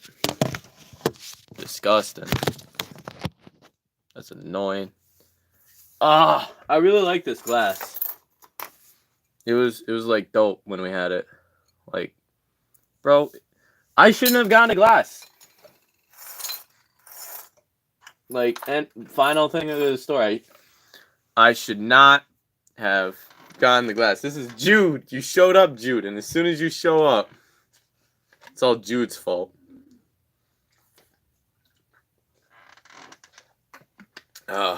Very bad luck, man. That's very sad. Bro, am I gonna clean this up or? Man, I got excited. I thought it was Nathaniel. It was freaking Jude. Ugh. Yes, I should have had coffee. You're right. You guys were all right.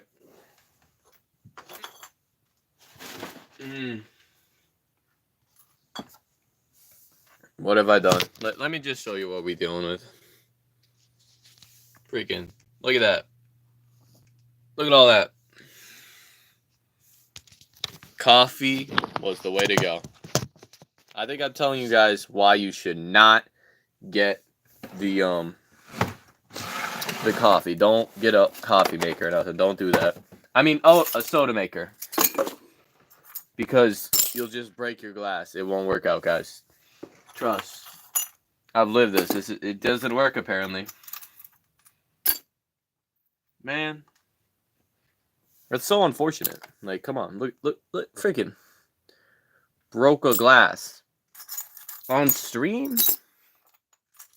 This is not how I was thinking the day would go, guys. Like, yikes.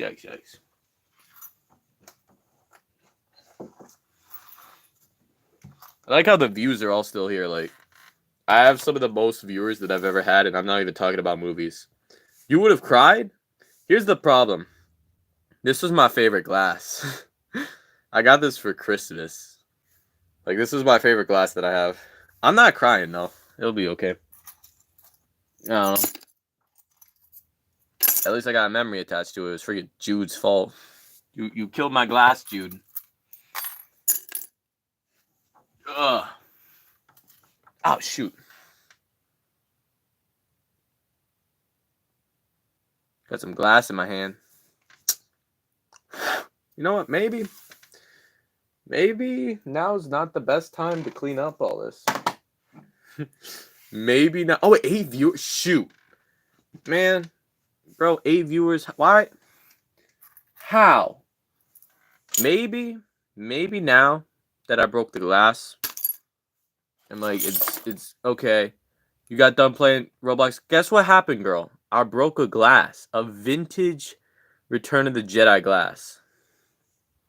Yeah, they came for the drama. Fake friends.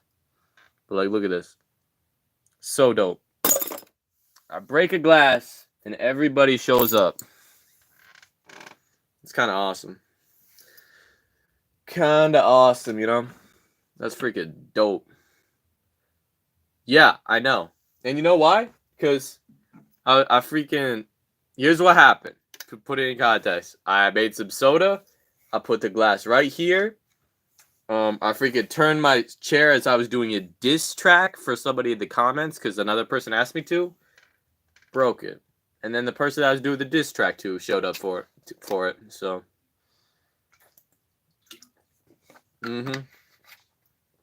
Yeah. Also, I got a little glass in my finger, but I got that out, so we're good. Yup. Everybody's here for the glass drama.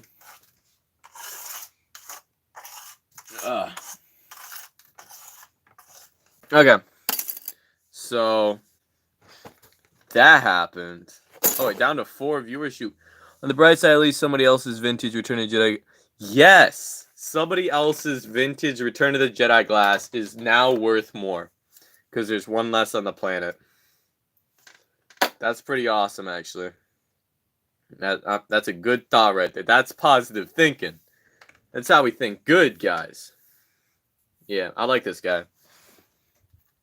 Who are you, Texas 3? What have you been doing here?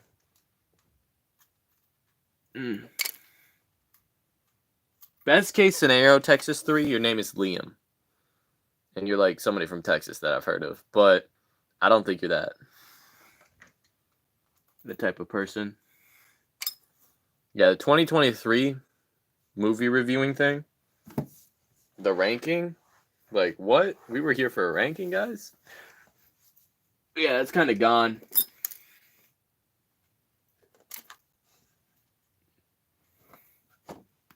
Okay. Plan. Nope, I'm Cliff. Okay, hey, Cliff. So here's the plan, guys. I have my garbage, and it's going to freaking go right here.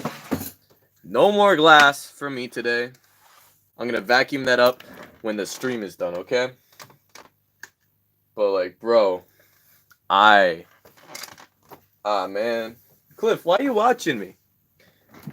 I don't know. I'm just curious, man, because, like, you've been, like, one of the most loyal people here watching. Why have you elected to do this? Do you like movies? Are you subscribed? Like, what's up?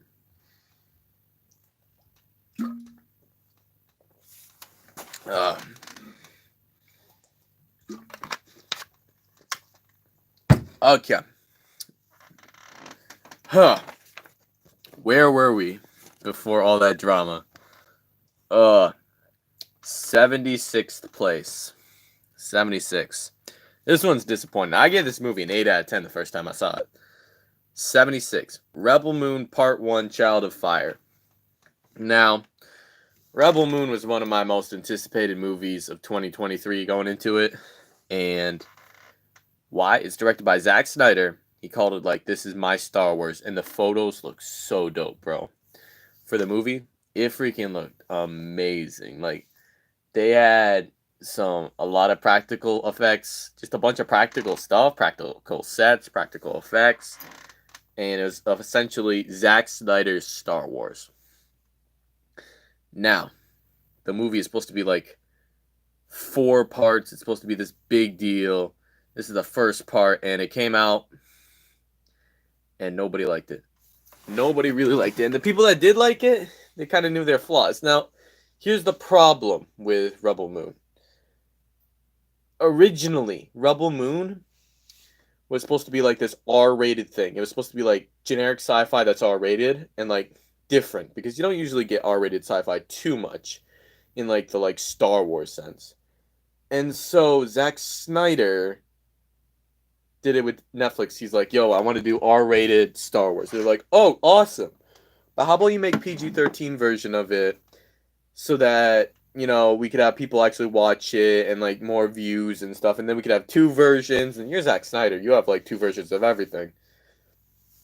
And Zack Snyder said yes. And so this is the PG-13 cut. Now, since then, since we're in 2024, Part 2... Oh, wait, FNAF was bad. Nick Cage, real. It wasn't that bad. It wasn't as bad as Rebel Moon. A Child of... What was it freaking called? A Child of Fire. It wasn't as bad as that. But, essentially, since then, we've gotten Part 2 and the R-rated cuts of Rebel Moon. And people have been like, R-rated cuts are the best, but they're still like 4 out of 10, not too good. Part 2 apparently is like 2 out of 10. It's not very good. So, Part 1, I thought was very cool. It had some cool effects. It looked cool. It was very generic. It was very much like, yo, go to this planet, find this person, get their backstory, add them to your crew. Go to this planet, find this person, get their backstory, add them to your crew. And we did that for like an hour and a half. There's some cool stuff. But, yeah, it was a lot of CGI just gunk. Very just like pulpy, sort of messy looking CGI. And just very cluttered. And like Zack Snyder can make good movies. He made good superhero movies, in my opinion. 300 is good. He makes good like action guy, gonna kill you movies. But Rebel Moon, no, not for me. Goof Burger 2 was movies of the year. Good Burger 2 was movies of the year 2020. Okay, you missed it, guys. I talked about Good Burger 2. Good Burger 2 was 79th place. Currently, we are at 76th. Good Burger 2 I gave a thumbs down to. Good Burger 2 was not a good movie. I'm sorry. I did not enjoy it. Pete Davidson was there. That's it. It's the only good thing about that movie for me, really. And then also, I liked seeing them back, the 2 guys. But Good Burger 2 was not. It was not popping for me.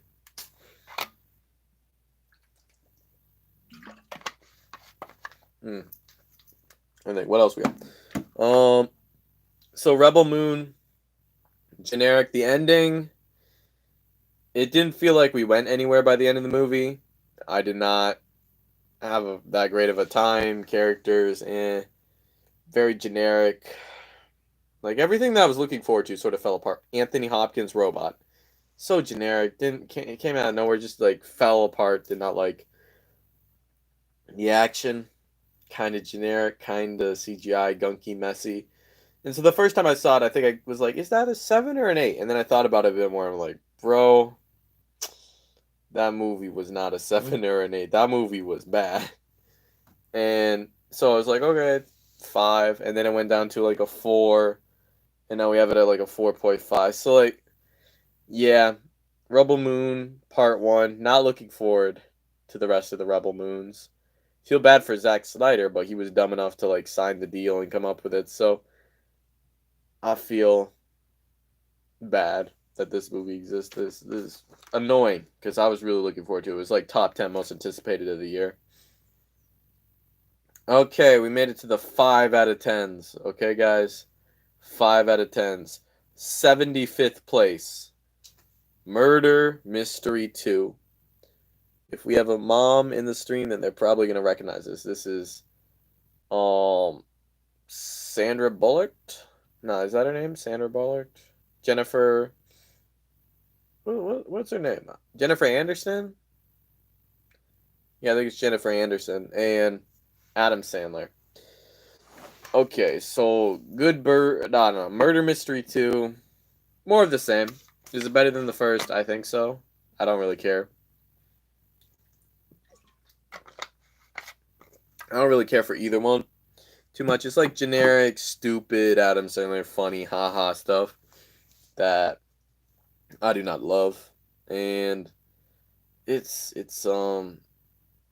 just more of the same. Did not love it. The twists, stupid. The plot, stupid. The jokes, stupid. All of it very stupid and like on the nose. Like, okay, sure, I guess that's funny, and so nothing special. Another Netflix movie.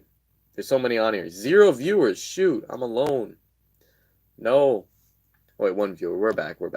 Maybe they're just cutting out on Wi-Fi and I actually have a bunch of people watching. But, like, you never know.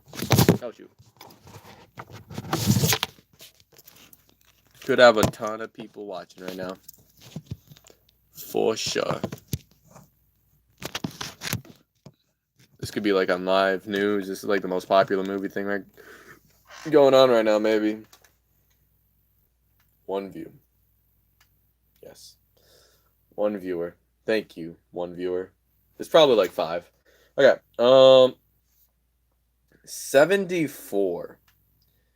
Oh man, we're still on page 1, guys. Not even 1/3 of the way done, and almost 2 hours into the stream. Okay, 74. Shazam! Fury of the Gods. Whew. Another one that I went from like 6, 5, 4, just dropping slowly through like the past months. Shazam! Fury of the Gods, the beginning of the end of the DCEU for this final year of theirs, and man, Shazam! Fury of the Gods, just Zachary Levi was here. He was definitely here. We could all agree with that. Made a generic movie, very generic, and then like the more I thought about it, the more I'm like, that was okay, that was and then that was not so good because the plot is generic. We've seen all the stuff that happens in this movie before, all the jokes that are in this movie. We've seen versions of them before. It all feels like most generic movie ever type thing, but worse because like I've seen it before and it didn't have life. The first Shazam had life. This one did not. And like even some of the jokes, like I'm like seeing in the trailers, I'm like, haha. And then watching the action movie, I'm just like, no. I just couldn't. Watching it, it was like I was folding my laundry and watching this, and I was just like, bro, nah. Is not for me, not my type of movie. I just like this would be my type of movie. It's a freaking superhero movie, guys, but we've gotten to a point where like superhero movie just isn't what it used to be, and Maybe that's a good thing, maybe that's a bad thing, but currently, nah. It kinda if how the mighty have fallen. Oh shoot, is anybody alive? Did we make it? I don't think so. Whew. Boy, oh boy. So, Shazam 2 Fury of the Gods. That movie. That sad disappointment. One of the worst DCEU films, I have to say. Didn't give me anything. Alright. We had literally Wonder Woman was in the movie, and they showed that in the trailer, and that was like a final twist, and they were really desperate for anything to like get people in those seats because they were like, no, we need to make this money back, and they did not make that money back, so very much fell apart.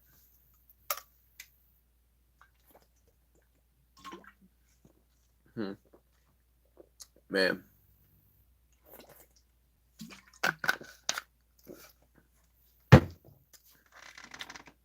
I did a live stream after my 2022 ranking thing. Jonathan Audie. Never heard of him. He goes on the list of things to Google immediately after the stream. Jonathan Audie. Why would I know him? What's he from? Wait, nah. Let me think. Was he in Rebel Ridge? Small Thought? Was that him? Then Audie. There we go. I do not know who he is. But like I was saying, when I did my 22 ranking, I tried to like get on top of things, and I like did another live stream. Nowhere near as popular. I do not know what I did, but like I don't know, maybe everybody's busy on like freaking these days. It's sort of like my live stream's not doing too popular, you know? Well, it's off subject, but you live in New York, so I was just wondering. Oh, okay. That's fair. Yeah, I live in New York. Okay. 73. Also, it's fine if we get off subject sometimes. If it keeps some people alive and talking and stuff, I'm okay if we get a little off subject. 73, Little Mermaid. We were talking about this earlier with how Little Mermaid she turned black. Crazy. And this is the movie. And I watched it, and you know what it did? It made me want to watch the original. I did not care for the new one. Like Lin-Manuel Miranda, Disney has him locked in a prison writing lyrics for Disney songs, and like, bro, nah. It's getting a little boring. All this Disney stuff with like, we're gonna redo this, but this is different. And so Little Mermaid, for a movie that costs so much, I've never seen a movie cost this much and look this ugly. Other than maybe Indiana Jones and Dial of Destiny. Because, like, what are we doing here with Haley? Is it Haley Berry as, like, Ariel, and, like, the cast? I don't know. Pretty generic, if I'm being honest. It didn't give any oomph. Except for whoever they had as Ursula. She had a bit more oomph. But, like, man, they're just essentially taking what came before and trying to do a good live action version of such a classic, which no, that doesn't work. Unfortunately, it hasn't worked, and it makes money, but that's about it. Okay, were you just curious, or did you think you actually would like it? Why did Little Mermaid.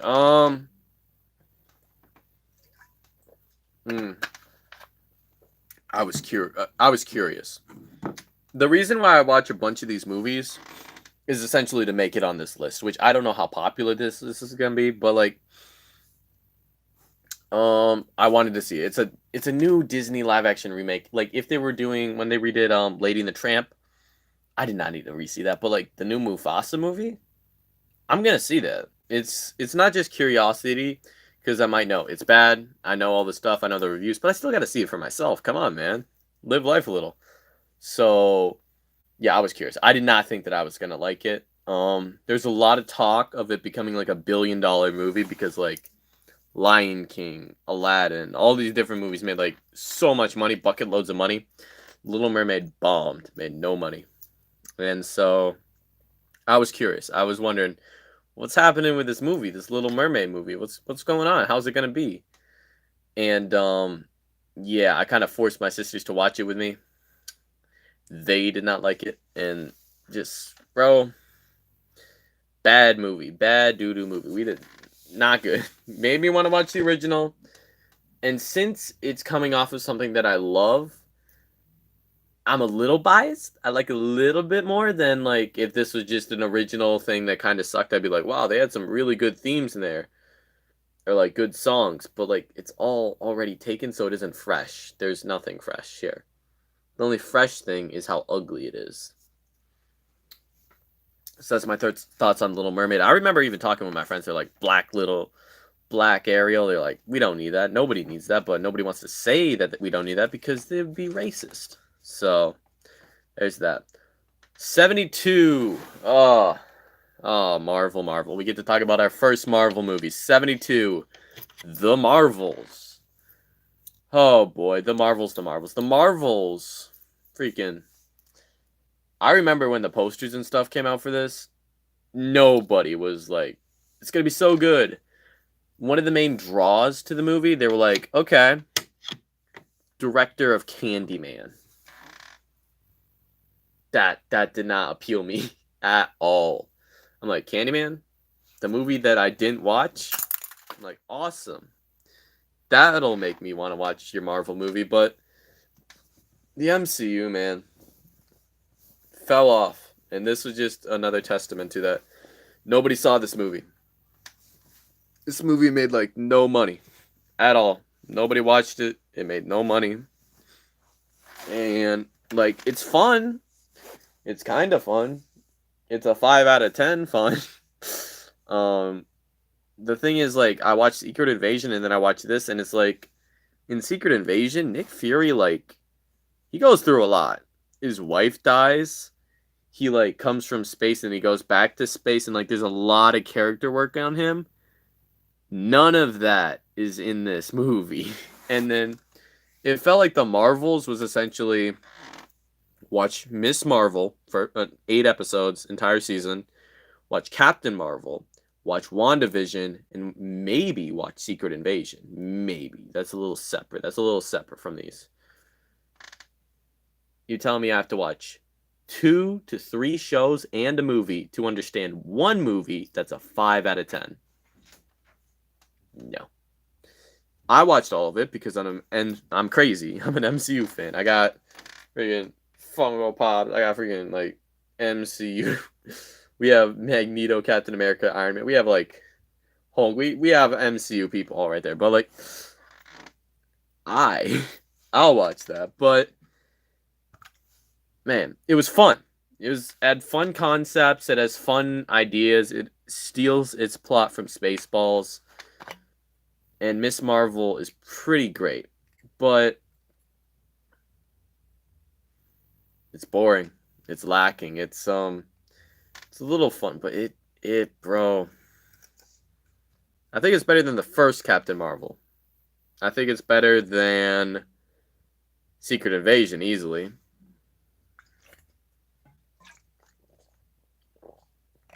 But as for Marvel stuff, this one, no, not good. Not good at all. Well, it's middle of the road. It had not good elements, and I laughed during this movie. I had fun with it. The cats, cute. Gooses, all their characters together, swapping powers. It's fun.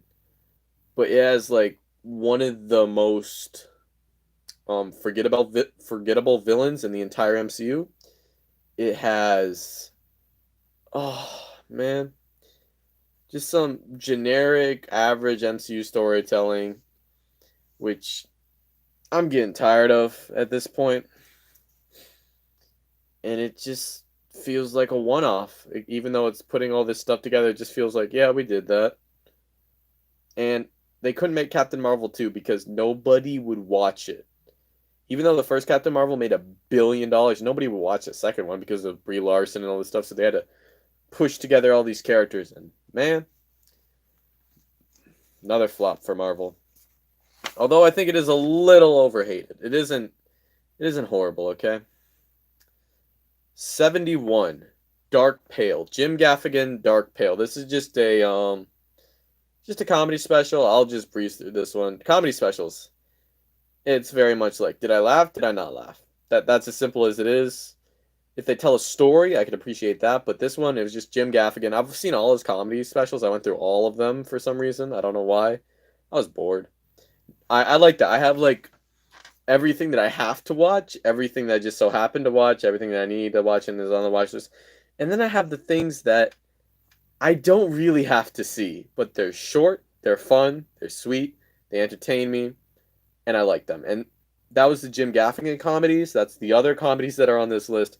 And then currently it's documentaries from the old Star Wars movies.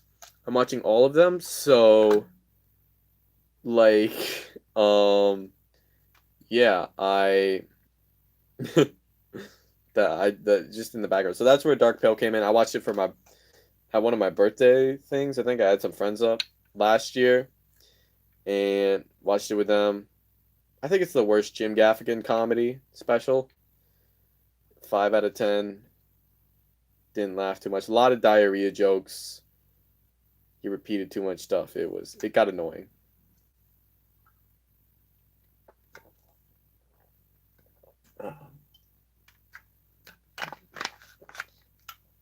Okay. Finally, after 22 movies, we've made it to the barely first, thumbs up, kind of slightly. 5 out of 10 didn't work for me, but I didn't hate it movie. 70th place. Landscape with an Invisible Hand. Now, Landscape with an Invisible Hand, bro, I don't know why I watched this. This is weird. So, Landscape with the Invisible Hand, pretty sure I saw this kid in another movie, and then he just showed up in this one, but it's like these cube-shaped aliens that, like, talk with, like, their hands rubbing together, and they take over Earth, and the humans have to, like, live with it, and this boy does some art on Earth that makes it all the way to the aliens. It was weird, man. It was unique and like sure, but if I had to say something about it, I'd just say like I usually gravitate towards super weird movies, but this weird just like it fell flat for me. It didn't hit like I wanted it to hit. It was just sort of lacking that extra spark, especially when you're dealing with art and aliens and all this different stuff and like family drama and like finding your family and all this different stuff. But like, yeah, nah, it forgettable, not generic storytelling and an unconventional story, I would say, because the surrounding skin of the actual amazing story is really unique, but it wasn't for me. So that's all I have to say about that one. Like, speed running right here. I guess I've run out of things to say. 69. Oh shoot. 69. Megan. Megan blew up last year. Megan freaking. Whew. January horror movies usually don't blow up like Megan did, but Megan blew freaking up. This movie made a lot of like it made a splash. It was TikTok, it was sequels, it freaking made its money back. Independent horror good job, good horror movie, good thing for a horror movie. Then I watched it, I think right before Shazam, Fury of the Gods, and I was so disappointed, man. It was like back-to-back disappointments of like Shazam, 65, Megan, all within like the same week. And man, Megan was the best of them because it had some cool doll kills. It had a cool new character. It had some horror stuff. It was cool. The best part was like when she pulled a kid's ear off. I'd say that was my favorite part of the movie. Also, her singing "I Am Titanium." was so random. But I like Megan. I like the doll. I hope they could fix it for like the second one and get rid of the juvenile humor, the very like tween targeted horror. Like we need more pulling kids' ears off, but like that needs to be the middle of like how intense we're going to go. We need to up the like action and gore and like horror a bit more in this horror movie. Because originally it's supposed to be R, and I think that would be cool, but it wouldn't appeal to as many people, as many kids, because they couldn't watch it. So they made it PG-13, and I just think it would profit a lot more for me as a movie reviewer. It would get like maybe a half a star more if it was just gave me that gory goodness that this movie is supposed to originally have, but doesn't. So Megan, pretty disappointing if I'm being honest. Like, come on, Megan, what are we doing here? I'm gonna use the bathroom. I will return, folks. I'll be back. Okay, you could trust. Hopefully, I come back to like 20 viewers and not 0. Okay, I'll return. Okay, I'm gonna. Oh wait, shoot. Oh! Did you see? No, 23, man. It's from 23. Did you see Talk to Me? I saw Talk to Me. Talk to Me. Talk to Me's coming up a lot high. Talk to Me. Let me check. Talk to Me was the best horror movie of 2023. There wasn't even a close second. Talk to Me just like floored all the rest of the horror movies for this year. I'm gonna go use the bathroom, but like Talk to Me was so good, bro.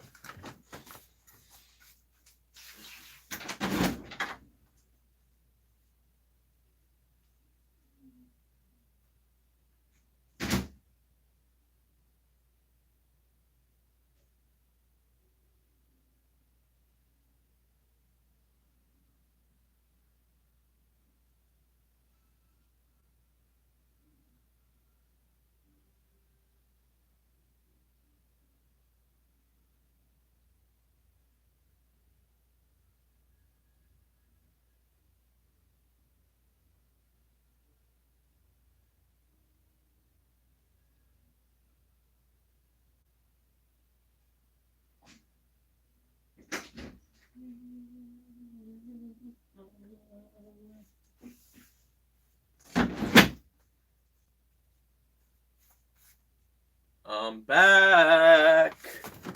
2 viewers still. Ghosts. I don't know if that's because I ghosted you guys and left, or if that's because we're talking about horror movies. Ugh. Freaking messy here. All the glass to clean out. This is annoying. Ugh. So, yeah, Talk to Me was so good. Like, actually, best horror movie of 2023. 2023, not too good on the horror movies for it. I just talk about Megan from 2023, horror movie. 68. 68. In 68th place, we have a piece of one of the biggest videos on my channel. Biggest video on my channel, 16,000 views, I think, is Diary of a Wimpy Kid, movies ranked. And let me think, well, this is 68th place is Diary of a Wimpy Kid Christmas Cabin Fever. So they had a special for Diary of a Wimpy Kid last year, which was Cabin Fever. Top 3 Diary of a Wimpy Kid books for me. That one, Meltdown, and Deep End. I love those ones. But yeah, probably should have like ranked all the Diary of a Wimpy Kid movies again.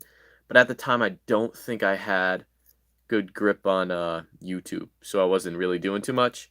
But Diary of a Wimpy Kid, I don't know. It's more Diary of a Wimpy Kid stuff. This one, same quality as the other 2 ones that came out. I didn't actually see Roderick Rules, but like, come on, it did not deliver anything special. It was okay. It was better than I thought it would be because I had low expectations for this one. I was thinking like 4 out of 10. It gave me 5.5, so I was like, okay. passable Darwin Kid Christmas movie, but everything's just passable. Story passable, like characters passable, which we have Roderick. It shouldn't just be passable. And then like animation, don't even get me started, bro. The animation, this is some of the most like uninspired animation I've seen in a while. It's just the most like boring looking thing that I've seen in a while. So Darwin B. Kid Christmas Cabin Fever. 67, if we're gonna talk about another horror movie, 67 Thanksgiving. I saw this I saw this when I was working at my job. Thanksgiving is it's directed by Eli Roth, which he did the Hostel franchise, the first two I think, and he did a bunch of like gritty, gory, movies, and apparently this is his best movie, which I don't really want to watch all his movies now after people told me that, but Thanksgiving is I I feel like all the body horror in Thanksgiving just kind of made me cringe. The body horror made me cringe. The killer was pretty cool, and the story was generic as it gets. So it starts on like Black Friday, and there's like a Black Friday massacre with like bunch of people dying over like trying to get like a free 2-in-1 toaster or something. And the body horror, I'm looking away, but I'm also cringing like, bro, I don't know. It worked a little bit. It did a little bit for my horror, what would it be? Scratch my horror itch a little bit, but it didn't fully deliver the like, oh, that's so gross. That's what I got from this. The killer, John Stewart, whatever his name was, the Thanksgiving Day looking horror guy with like the just mask, the hat, the big axe, like looked cool. I'll give you that. He looked very cool. But he pretty generic in terms of like horror killers. It didn't give me that extra oomph. Like last year, we had an actual pretty good year for horror. We had X, we had Pearl, we had we had the new Hellraiser movie, we had Terrifier 2. Right there, Terrifier 2. Art the Clown blew up. We had X and Pearl, great part 2 trilogy, like amazing, great job. And then we had Hellraiser re-bringing Pinhead back into like talk about like water cooler talking to one another conversations. And with Thanksgiving, we don't have really Thanksgiving horror films. And like this one, I'm just sort of like, all right.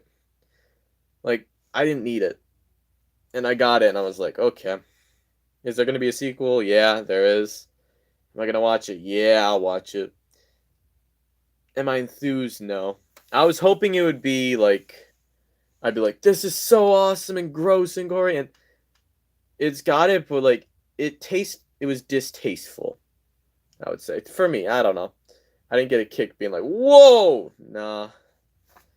Not really. We've moved into the 6 out of 10s. 2 viewers. 2 loyal viewers. 6 out of 10. 66th place. I watched this yesterday. Migration. Migration is an Illumination movie. Which, oh shoot. You notice how certain special effects from the 90s movies look more realistic than modern ones? They don't seem low budget. Maybe just yes. Okay, so here's some of the problems with the special effects from modern day type thing. First off, they're rushed, especially in MCU projects and stuff. If it's a big company trying to do too much on a budget, yeah. If it's a company, they'll spend like so much money, like Dial of Destiny and like Let me think. The Marvels freaking didn't look good, and The Little Mermaid, because they're rushing these movies out, and then also they're spending so much money on stuff that they don't need to be spending money on. Like, they're paying Robert Downey Jr. $100 million to return as Iron Man. Like, no, you don't need to spend that much money. So all the effects from the '90s were very like crunch savvy, like barely getting them out, and like there were special effects, so they look better. Like they're not CGI, and like when you got into like 2000s, early 2000s, they had really bad looking CGI for the most part, unless you worked very long hours at it, and most of it just looks bad. But '90s, they had like that perfect, a little bit of CGI, a little bit of practical, and they just had it down. Whereas now it's a lot of like, we'll just CGI it, and it doesn't look as good, especially when it's rushing the CGI people. Money mismanagement, yes, I would say that. Yeah, completely. Money mismanagement is a big problem nowadays. Especially with last year, they spent hundreds of millions of dollars when they didn't need to. Indiana Jones 5 cost $300 million, and so did Little Mermaid, and they both look bad. That's $600 million. That's probably 200 to 300, if not more, $1 million that was not needed to be spent on those movies. If you just, I don't know, didn't go for as much CGI and maybe did a bit more practical, or potentially just make Indiana Jones not have flashbacks with de-aging, and don't make Little Mermaid. But like the money mismanagement problem is like major. Get in movies, don't get in movies anymore. I grew up watching '90s movies and everything. Now it just seems trash in comparison. Okay, yeah. So since you grew up with '90s movies, like '90s had some class. I grew up on '90s movies too, man. '90s were rocking for movies. We had some awesome stuff for like everything. Everything was rocking in the '90s. Slashers in horror for '90s. We had comedies coming out. Early 2000s had some good comedies too. You had great action movies, amazing sci-fi, and like Shawshank Redemption, Pulp Fiction, and Forrest Gump all in the same year. Like '90s were popping off, man. And the '90s effects were like the best effects because little CGI, lot of practical. And so they looked so good, and the sets were actually real. And so I feel you, man.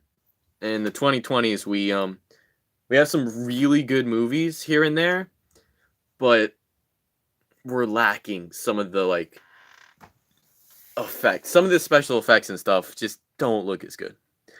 And I really wish they would. But like I think I think we're moving on from that, because the past I'd say the past 3-ish years, 2020, 2021, 2022, bit of 2023, so 4-ish years, they've been very messy because of quarantine, the pandemic, the COVID-19 type thing.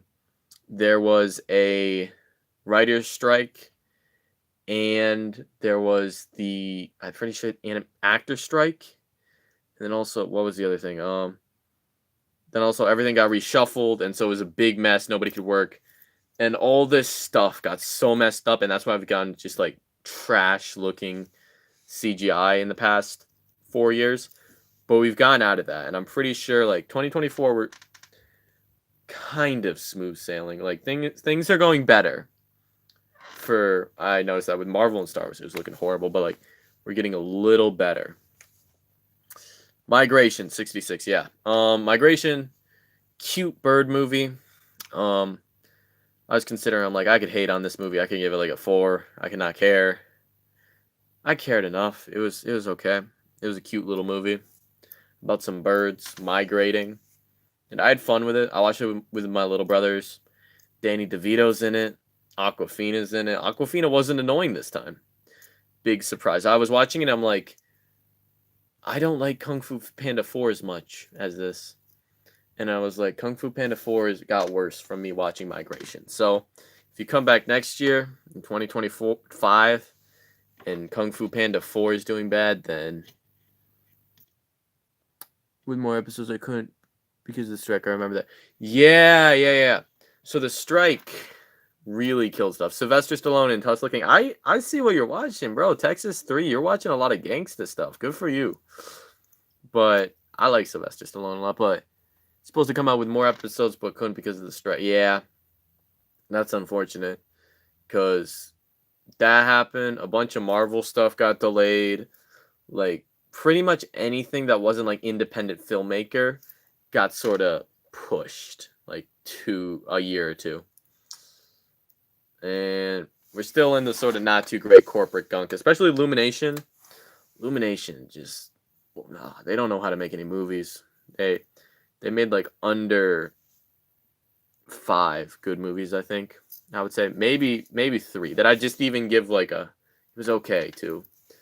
They make very memeable movies though, but Migration, it's like their most like okay generic type one. It was cute, nothing too special, and I would not highly recommend. I watched it because it's Illumination and it came out 2023, and I could do it for this list, but yeah, nothing incredible that you need to watch.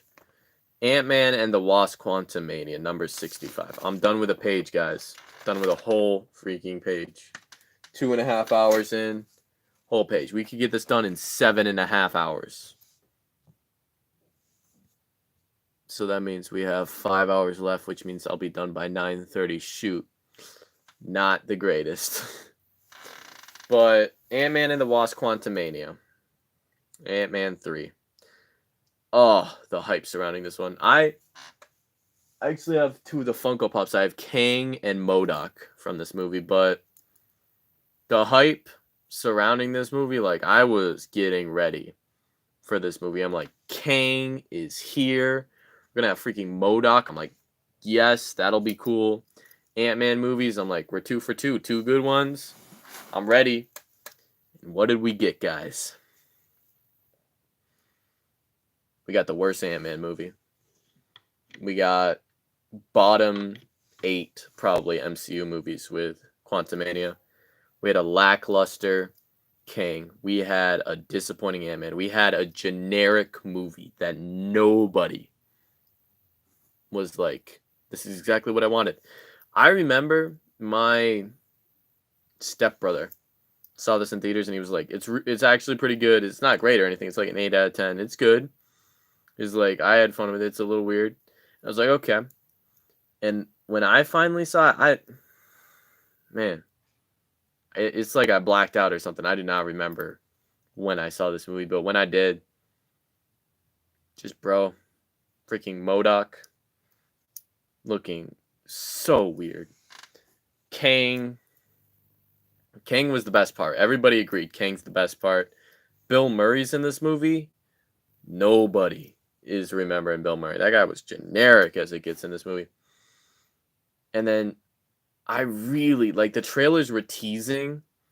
Ant-Man was like, he was like, I can't defeat you, but like I could stop you, or I can't win, but I could lose with you or something. And I was like, oh man, is Ant-Man gonna freaking die? I was so ready for Ant-Man to die and it be like Kang is coming. And it definitely did, the Kang is coming, but it was very just cop out, like, yo, he's coming. Ant-Man stopped him, but like, he's coming. And now Kang is gone. Kang is deleted from the MCU pretty much. So I guess Kang was defeated by Ant-Man, and that's all of Kang. That's all we get. Really disappointing.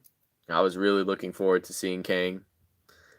And yeah, I feel bad with how it turned out because, like, bro, I was ready.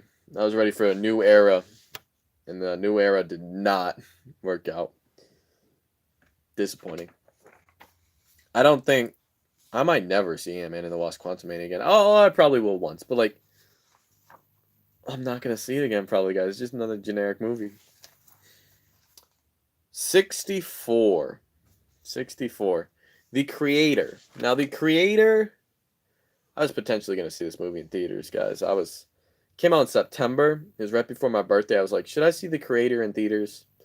And I decided against it, which I guess is a good thing. But The Creator is essentially from the guy who made Rogue One. No, Gareth Edwards, who made Rogue One, Godzilla 20. Oh wait, did you get into Sons of Anarchy? I didn't watch for a long time, but everybody kept raving about it, so I watched it.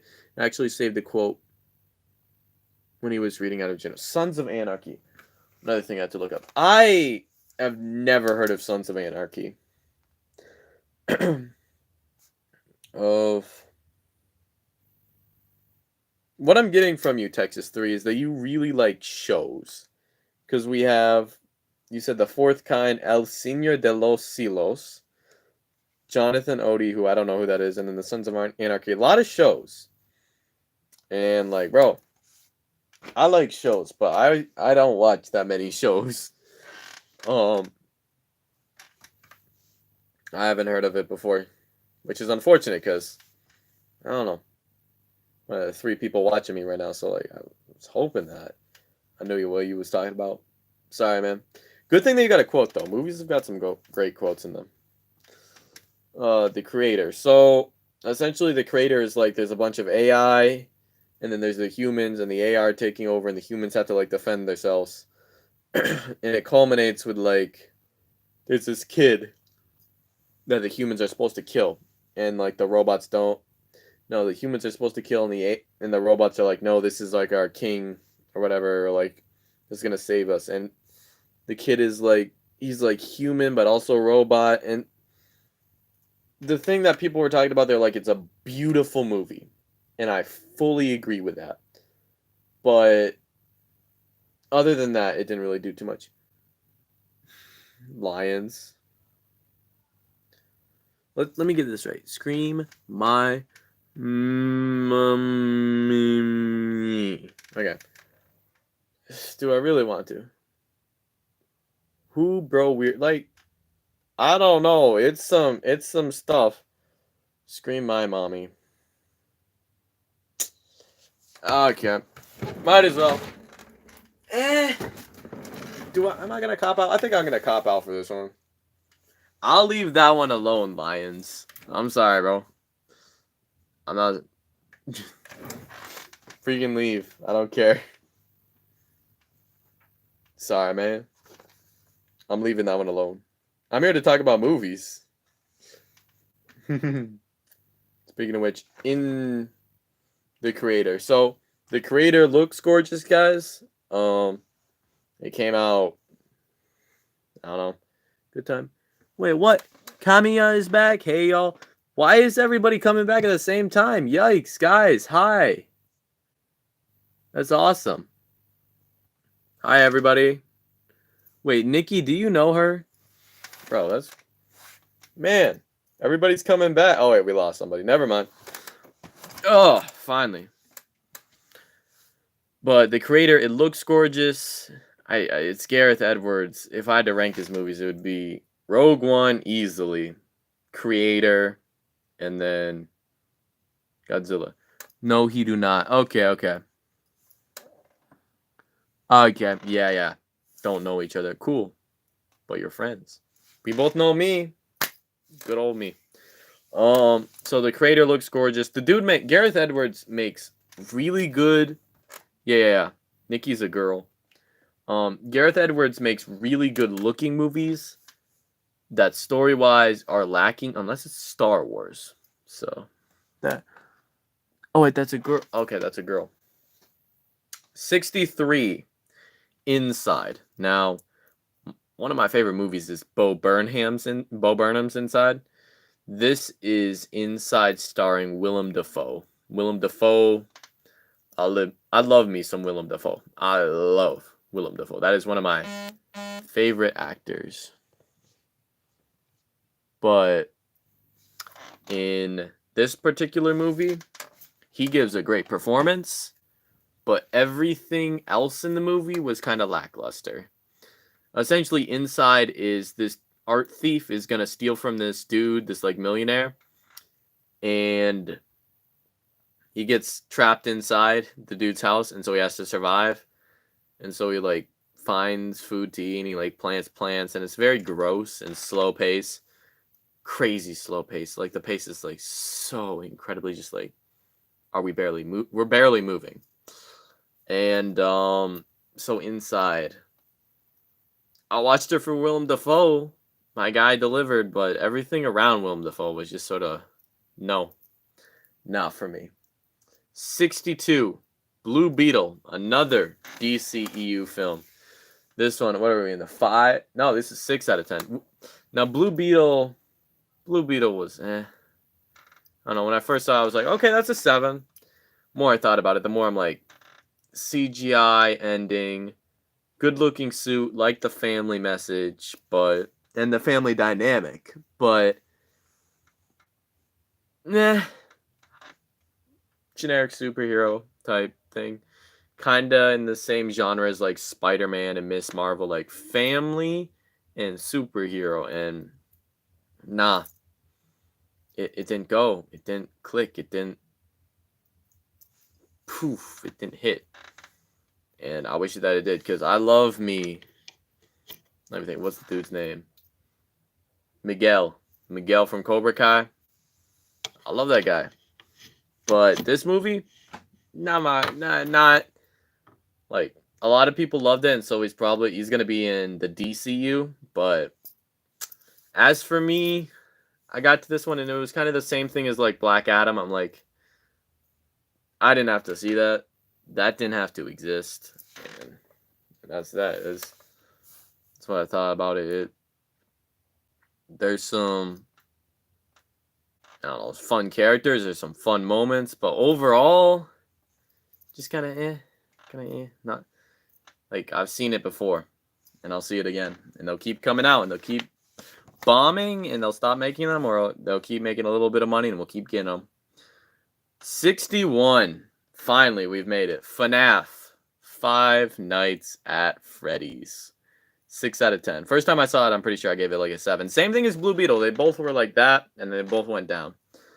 The hype around this one was crazy. All the gamers were coming out, and this movie made some money. This movie definitely made some money. All the FNAFers were coming out. They were ready. I have played a bit of FNAF, not too much. I played some VR FNAF, and I had fun with it, but yeah, I don't know the lore. I know a bunch of people were looking forward to this, but I wasn't like going crazy. I was like, okay, FNAF. So I watch it when it comes out, and it's okay. It's an okay movie. I know it's got a bunch of stuff for lore and a bunch of cool characters and stuff, but like, it wasn't all that. It was kind of generic. It wasn't too freaky. I don't know. It was like we finally got a FNAF movie, and now we can move on and do cool stuff with FNAF, hopefully. But what I got was kind of like, it's okay. I don't know. Before FNAF 2 comes out, I probably will watch Willy's Wonderland starring Nick Cage, and we'll see if it's actually like better than FNAF. It'd be funny because it's kind of like a knockoff FNAF movie, because we never had a FNAF movie at that point, and so I heard about it. I'm like, might have to give that one a check. So I probably will be doing that before the next FNAF movie comes out, and I don't know. I'm not gonna make a video on FNAF spoiler, because like, unfortunately, I do not know about FNAF too well. That'd have to be for my friend Steven. 60. Okay, this will be a simple one. So, Wes Anderson came out with 4 shorts. I counted them each as movies because they had them on Letterboxd. And worst one, which is in 60th place, is Swan. Wes Anderson does some pretty good movies. He does some tasty looking movies, but he came out with The Swan, and it's okay. It's like 10 minutes. It's about a swan, and the boy saves the swan. It's very simple. It looks cool. The story, the like shots that he does are probably the worst out of all of his 4 shorts that he did. And Swan was just it was fine. Nothing special. Did not love. It was not all that, guys. Did the lights just change? No. 59. Another movie I saw in theaters. Elemental. New Pixar movie. I'm surprised how many Pixar movies I've seen in theaters. Because I saw Lightyear, I saw Elemental, I saw Inside Out 2. And I'm pretty sure I saw another one. I've seen all the Pixar movies in theaters. I've seen a lot of them since they started coming out in theaters again. And this one, Elemental, it was fine. I probably shouldn't have seen it in theaters. I saw it with Across the Spider-Verse and The Flash. And Elemental just did not live up to either one of those in a good or bad way. Elemental was just sort of it's a cute, fun metaphor for racism. I'll be fine. It was fine. It was okay. I'm gonna freaking use the bathroom again. I don't know. We'll see if we get viewers. See how many viewers we get returning. We'll see.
Yo, guys, you want to know something kind of sad? I peed, and it was clear, and I realized that it was from drinking water last night, and it was from drinking water after my workout, and it was from that glass that I broke. You notice how when you pop popcorn, it sounds like poop, poop, poop, ploop, ploop, ploop, ploop, ploop, ploop, ploop, ploop. No, it's pop. All right, maybe ploop. No, it's ploop. It isn't poop. It's ploop. It's got an L in it. Texas 3. Popcorn, it goes ploop, ploop, ploop. Not pop, pop, pop, pop, pop, pop. Or not poop, poop, poop, poop, poop, poop. It's ploop. It's got an L and a lot of O's. 58. 6 out of 10. Chris Rock's Selective Outrage. Now, I did not remember this. It was just a comedy special that I saw. Chris Rock does his thing. I laughed. Yeah, that's true. It's got an L. You even spelled it with an L. So it's not exactly poop. It's ploop. That's why I don't know what that means, but it's with an L. But Selective Outrage, Chris Rock after getting slapped by Will Smith. The best thing for Chris Rock's career ever has been getting slapped by Will Smith. And he proved that in this special. 57, The Ratcatcher. This was another Wes Anderson short. This was the second one. It had Voldemort. Rats. I like Voldemort with long hair trying to catch a rat. It was fun. It was different. It was weird. It was memorable. It was a lot of things. You have them literally being like, this is how you catch a rat, and like being slow and precise. That's how these are set. It's very up tempo. It's like da da da da da da da da da da da da da, and it like keeps going. The tempo, it just keeps giving you these story beats, this little thing, while slow progression of the actual story. It's very smooth. Wes Anderson knows how his stuff. He knows what he's doing. Last movie that's a 6 out of 10. We're in 50s. 56th place. Sisu. Now, Sisu means like protector or something. But Sisu, I literally saw the word like Sisu at my grandmother's. It's kind of funny. But Sisu is it's like John Wick's grandfather type thing. It isn't actually, but that's what people called it. Like it's this dude back in the old days with like before guns were that big of a thing. He's like freaking killing people with shovels and like pickaxes and he's killing Nazis. Okay, so there's guns, but like he doesn't really kill with guns, and there's like tanks, and this dude just wants some gold. He had some gold and it got like taken, and so he's got to kill all these guys to get the gold. And it oh shoot, one viewer. Shoot, we dropped. So bro wants his gold. Bro got his gold. There's a lot of killing for that gold. But yeah, Sisu. It was okay. It was generic type thing. All right, we're live. I guess we disconnected for a little bit, guys.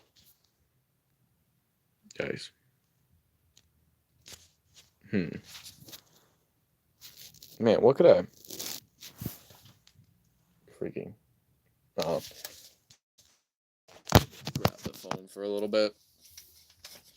But Sisu, there wasn't really any connect with the actual main character, so that's kind of essential, guys. But I don't know, it was a serviceable action movie. I had a good time with it. We made it into 6.5s out of 10. I'm pretty sure. Let me check. 2, 4. Okay. 2, 4, 6, 8, 10. The most popular number this year was 2, 4, 6, 8. Losing me. Oh shoot. Keeps disconnecting. That's crazy, bro. Man. Unfortunate. You know, I wonder if I could like edit the name of the stream. Chat filter. Start a poll. Okay. There isn't much more that I can do. But 55th place. Past Lives. Now Past Lives got nominated for an Oscar. It's an A24 movie. Live again. Okay, we're good. He keeps disconnecting for some reason. But Past Lives. Past Lives is a toughie because I watched it for school when I was doing like a cinema review thing. And it was pretty awesome, bro. We haven't been going for 2 hours. It's been 3 hours, I'm pretty sure, right? Yeah, it's almost 3 hours. Just chunk. Yeah, that's it. That's inaccurate. But anyway, Past Lives. It's about this relationship that this girl had when she was like younger, and then she meets the guy again, but she's already married to like this white guy, and she's like Chinese, I'm pretty sure. And it was a lot of like what could have been the movie. And bro, I was thinking about it. I wanted to move it up a bit. Like, if the rest of the movie was as good as like the first and last scene, if it was just like 7 out of 10 quality and it lived up to the first and last scene, this could jump up 20 spots. Because I love the intro to the movie, and one of the highlights of last year was the final scene of this movie, which is emotionally hit. It made sense. It was mature. It was beautiful. And I was considering like doing like a review just of like the final scene. But the thing is, like, it doesn't make sense without the rest of the movie to lead up to that final scene. Where essentially I'll just spoil it because we have 3 people here, and there's no way that one of you 3 probably want to see Past Lives. Only came in 55th place. Oh, we're down to 2 people. But Past Lives, the final scene is after saying goodbye to her friend, who she's been friends with for forever because he has to go back, and she'll like, I'll see you again sometime. And he's like, yeah. She's like, it was really nice to see you again. She was like, yeah. One person, shoot. I guess nobody wanted spoilers. But you have this long take of her walking back to her husband and just bawling. And the music swelling is just like cinema. Just cinema. Loved it. The rest of the movie is okay. Nothing too special. Like it's boring, drawn out. it would definitely work for a lot of people, and that's how it's got the Oscar nom. And I was definitely rooting for it because I love that last scene and I love A24. But for me personally, there was a bit of a disconnect there. I love what it was going for, but like if this was a quick 20-minute short, it would be catapulted so much higher than an entire movie because I love the husband and all that stuff. Like it's a little iffy, a little like what are we doing here, guys? But the core of Past Lives really hit me because I don't know what could have been's 54th place, Cobweb. Now Anthony Starr, Homelander from The Boys, is in Cobweb, and Cobweb is essentially like, best way that I could describe it to you is like Hansel and Gretel, gothic fairy tale, like evil witches and wizards maybe, and magical creatures type thing. The movie, but it's like confined to like one house. And what's going on, and like what's happening to these parents, and like what's in the basement. It's very simple and effective. I liked it. I don't know. I enjoyed it, and then I got done. And I was like, that was good. The problem is, literally, if you look at the poster, you could see what it's all leading up to. You could see what's in the basement and all that stuff. And when we finally saw what was hiding, that these parents and this little boy's been looking for, and what's going on, and you figure it out, we get the actual horrifying creature for about 15 minutes, maybe less. And I needed a lot more. I need a lot more of that character if we were going to really like push this up. Anthony Starr and whoever was playing the boy's mom did really good performances of unnerving and feel like, oh boy, what's going on? What are you doing? What's happening? Oh no. Terrified. This dude was my dad. I'm running. It's freaking scary. But yeah, I felt it was a very simple horror of just like, what's down there? This is what's down here. This is what's going on. Get to the final act. It feels like the middle act got a little too meandery with like, oh, we're going to figure out what's going on with teachers and stuff, and they're going to try to figure out what's going on here. Yeah, it was fine. It was a fine horror movie. It was interesting. It was better than some that I've seen of the genre. I'm talking to you, Night Books. It sucked. But I don't know. I'm not going to go back to it ever again. 53. Knock at the Cabin. Now, this came out in like February, and it's directed by M. Night Shyamalan, who he's had a pretty interesting 2 years with Knock at the Cabin. He came out with Trap, and then his daughter did The Watchers, or maybe just Watchers. And Knock at the Cabin is interesting. We have a good cast here. We have Dave Bautista, Drax, if you don't know, like that guy. We have Ron from Harry Potter. And we have a few other, we have these two dads, this like gay couple and their daughter who they adopted.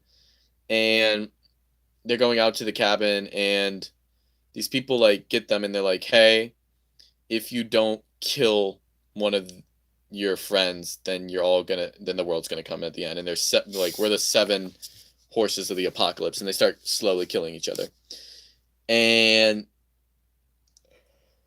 it gets a little generic with the like, you need to stop this or somebody's gonna die, and then they kill themselves. You need to stop this or somebody's gonna die, kill himself. And that happens. Oh wait, no, the 4 riders of the apocalypse. I'm sorry, not 7.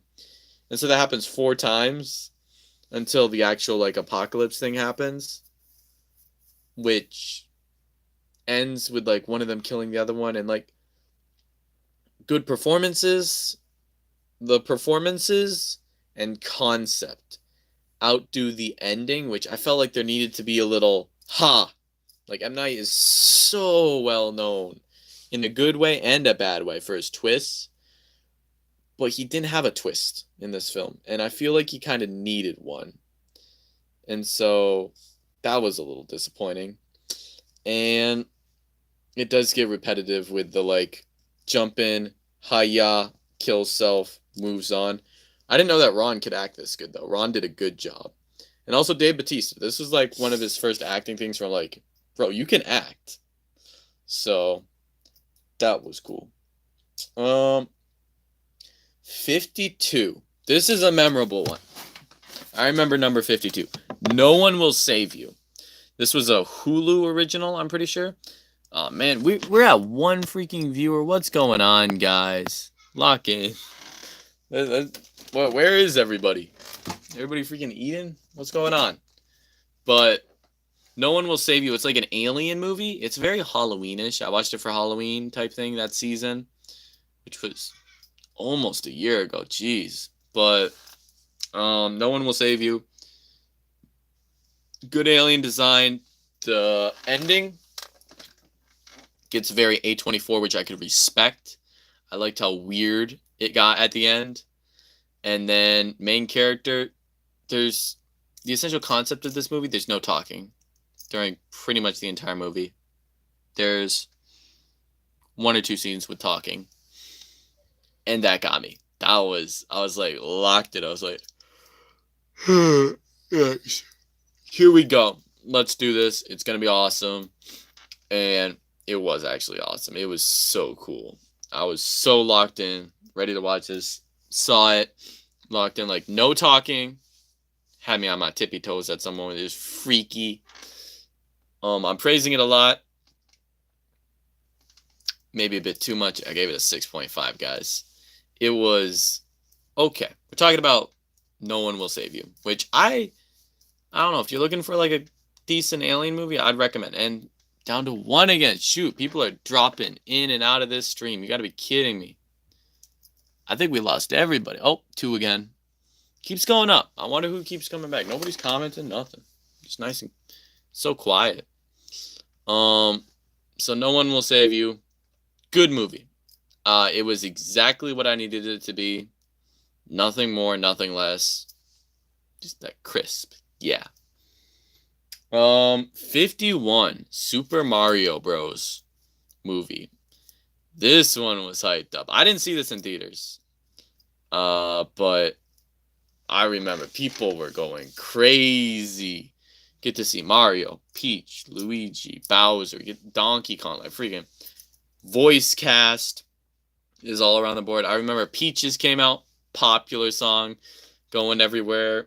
And for a Mario Bros. Movie, very generic. They fit a lot in this one. But like, I don't know. I enjoyed it. Oh, 3 viewers. Shoot, this is the most viewers we've had in like 20 minutes. Don't leave. Bring your friends. Need people. Super Mario Bros. I like the animation. The animation looked gorgeous. Let me think. What else we got going on with Super Mario Bros? It was definitely a little overhyped. Everybody was going to see it, and they were like, it's 7. I'm like, 7? Everybody's going to the theaters for a 7 out of 10 movie? But saw it. It's a fun movie. Once again, when I saw my nieces and nephews, they were watching. I was like, yep, this is good.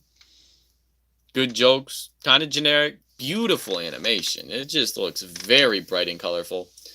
And best part is Bowser. Jack Black Bowser. That dude, Jack Black, with Minecraft, with like the Borderlands movie, and what was the other? Kung Fu Panda 4, and all of that happened after his great thing as Bowser. Like, Jack Black is kind of like getting a decent amount of hate, which, I don't know, that's a little unfortunate. A dude has done some cool stuff. Yikes. 50th place. Oof. Missing.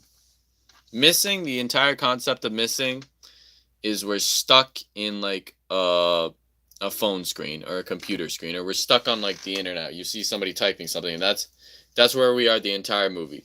And then it's a person trying to find another person, and it's a sequel to another movie, which I didn't really watch the first movie, but I don't usually do that. But for this one, I gave myself an exception, and quite enjoyable.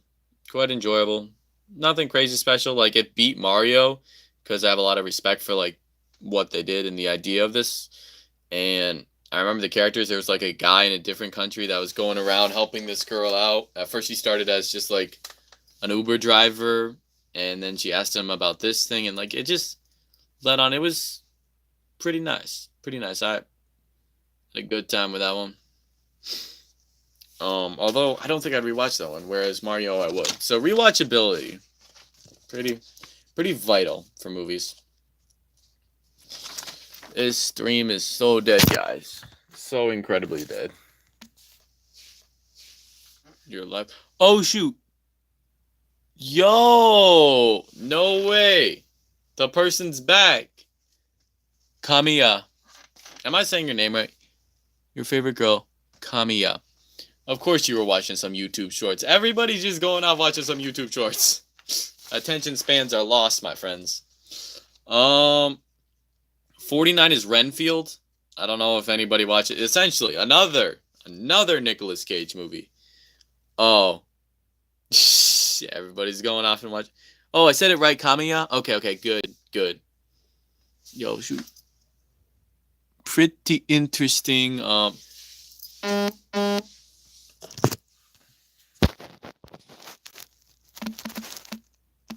pretty interesting, screen thing. Yeah, you look like the girl from, what is it? Stranger Things. You look like the black girl. America. Let me think. Erica from Stranger Things. That's who you freaking look like. Yo, can I finally have some people joining the stream, potentially, hopefully?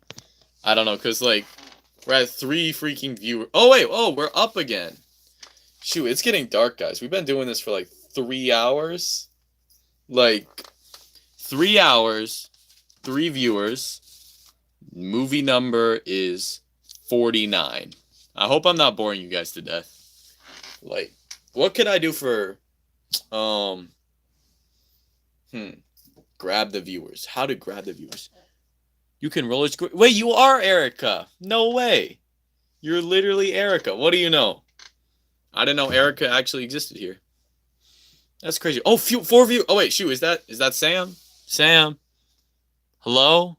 Is that you? Hello? Okay. Oh, wait, now down to 3 again. Anyway, Renfield. Renfield was another Nick Cage movie. Is essentially Nick Cage as Dracula.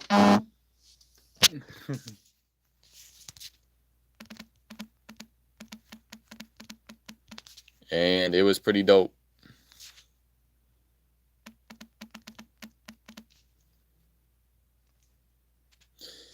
Oh, wait.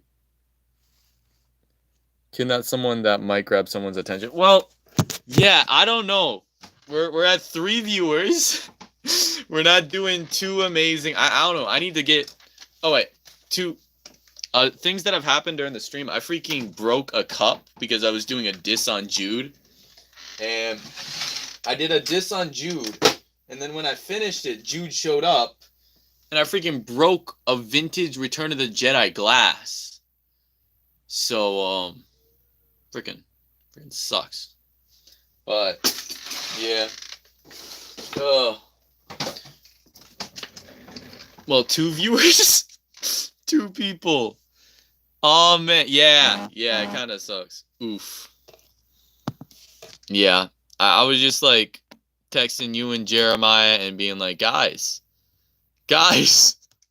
I'm so dead. It's not working. So I watched 92 movies. We already did Super Mario Bros. And, the glass is still there. Yeah. Well, no. I picked most of it up. I'm going to have to vacuum the floor. Shared across socials. Jeremiah is smart.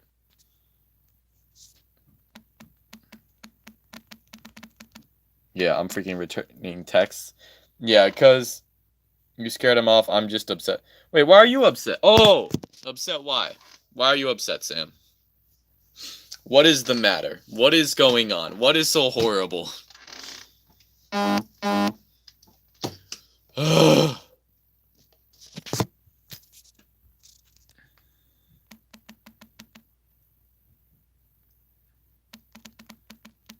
Yeah. Jeremiah is texting me. Oh, he's talking about tomorrow. You scared of mom? Just. Oh, it's a joke. Okay, you're not upset. Oh, you're not upset. Okay, Jeremiah, we're talking about tomorrow. He's supposed to pick me up. Because my mom wouldn't drive me to you guys' house. Shoot. Okay, I'm not responding, so I think we got it now. So we already talked about. Shoot, let me just speed run every movie that we've talked about. Okay, save you 3 hours and 15 minutes. Winnie the Pooh, Blood and Honey, Spy Kids, Armageddon, His Only Son, Sitting in Bars with Cakes, Meg 2, The Trench, Trolls World Tour, May December, You People, No Hard Feelings, Miller's Girl, 80 for Brady, 65, Wish, Megan, Darwin B. Kid, Christmas Cabin Fever, Thanksgiving, Migration, Lost Quantumania. Let's keep going. The Creator, Inside, with Willem Dafoe, not Burnham. Blue Beetle, FNAF, Swan, Elemental, Chris Rock, Selective, Outrage, Ratcatcher, Sisu, Past Lives, Cobweb, Knock at the Cabin, No One Will Save You, Super Mario Bros. Movie, Missing Renfield. We're on Renfield. We have Nick Cage as Dracula, and it was pretty cool. It was super gory. Awkwafina was in it, so that takes away points. Nick Cage was Dracula, so that adds points. And at the end of the day, I had a fun time with it, but it's like 6.5 out of 10. What place are we at currently? We are at 49th. 49th place. We are, let me think, 92, 45. We're not even halfway through the list yet. Yeah, it's a lot, guys. I'm a bit concerned about this list because I'm highlighted. Yeah, I'm just hoping that this doesn't another person join. Yeah. Oh wait, we're up to 4. You're right, Kamiya. Yo, another person joined. We are rocking it. There are so many people here. 4 people. How you don't have any distractions? Oh. Well, I broke the glass. I've been taking my time. Yo, another person just joined again. We have so many people. Okay, we're good. I'm just getting the stream. I don't know. We have more. I like it when you guys are talking. Like, people haven't talked for like a half an hour. It's been horrible. How take you in the 40s? How take you in the 40s? How am I in the 40s? Because I watched 92 movies, okay? I'm not even halfway done. 48th place, Fast X. Yeah, how are you in the 40s? I'm slow. Okay. I might have been you guys to show up and stuff. Yo, Doritos. You know, I want some Doritos. I'm gonna get some Doritos. I'm hungry. I actually want some Doritos. Bro, I'm getting snacks. I'm fat.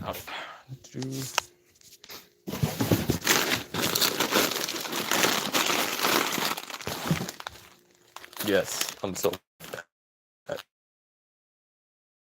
I haven't had any food today, so I'm all good. Well, wait, that's a lie. I had potatoes. I want a Big Mac. I am not a Big Mac, though. Yo, like, I deserve this. I've been talking for so long. I made soda. Like, I deserve food, right? But,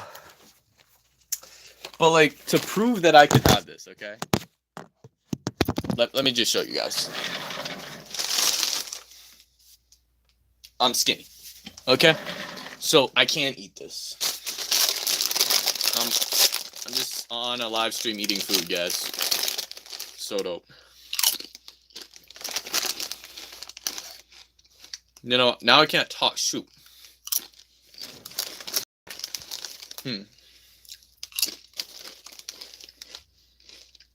I kind of ruined everything now. Wow. Yeah, I know. You said Doritos. I got myself some Doritos. Sam, do you want to find some Doritos?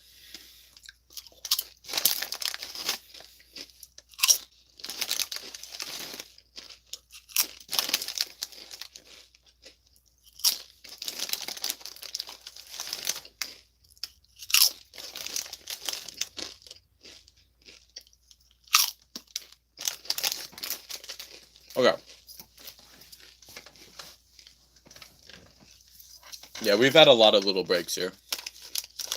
Oh, shoot. 1 viewer.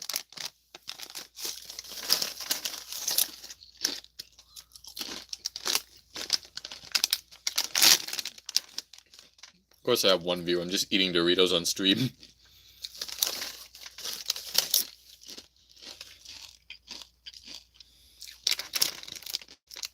Cereal and Doritos, that sounds nice.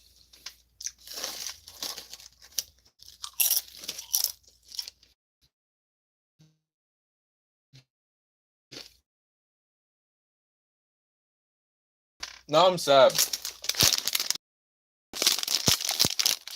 It says I have 0 views. I might actually have some people, but I have 0 views. So I'm just gonna eat until someone comments or I get another view. I'm just gonna keep eating. Cause like, why not?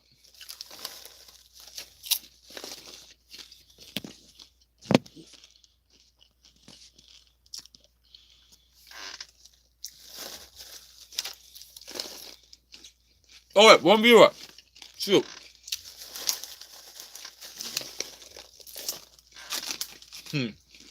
Okay. Two. Oh shoot. Okay. 3. Oh man. Hi everybody. I was eating because we were at 0 views, so I can do that. I could eat when you guys aren't here, but when you're watching me, I must starve. So we are at 48 Fast X. So I watched all. Dang, I'm the only one here right now. Never mind. Yeah. Oh wait, now we're back down to 1. Shoot. You know what? And we're at 0 again. I don't even know what's happening. People are dropping in and out.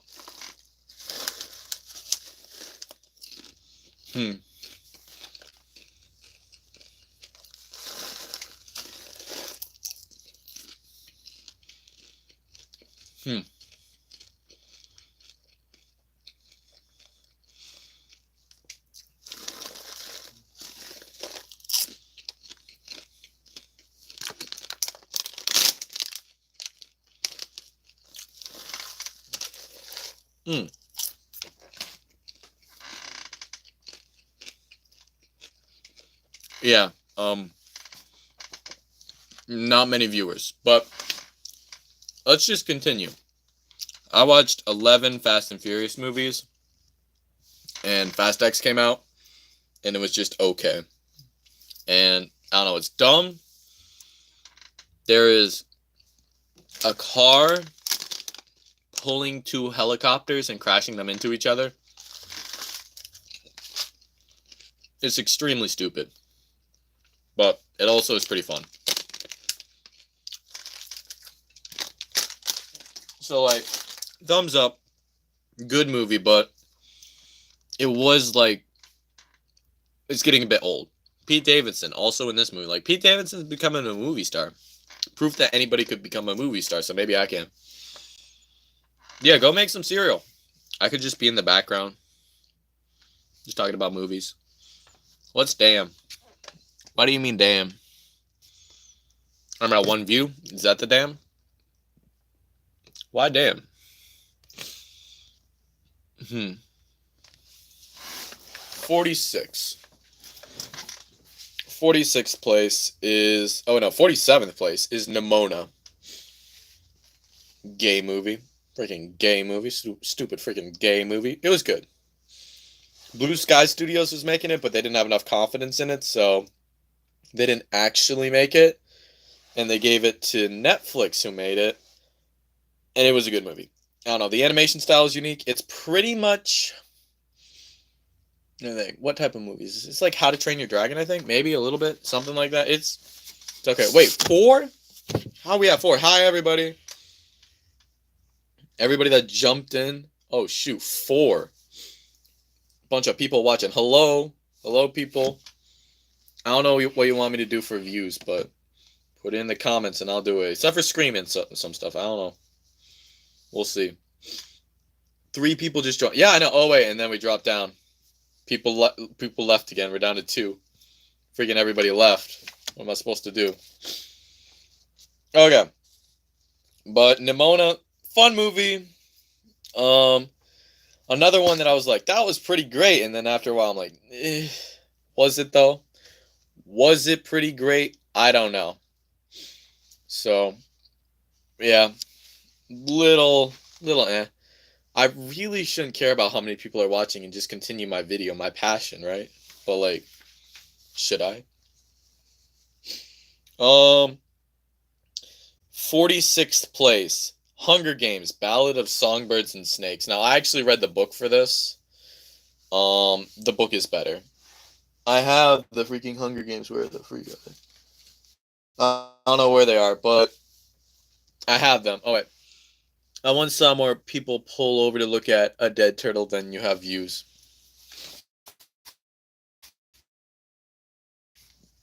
Thank you, Jude. Jude, you free. I know.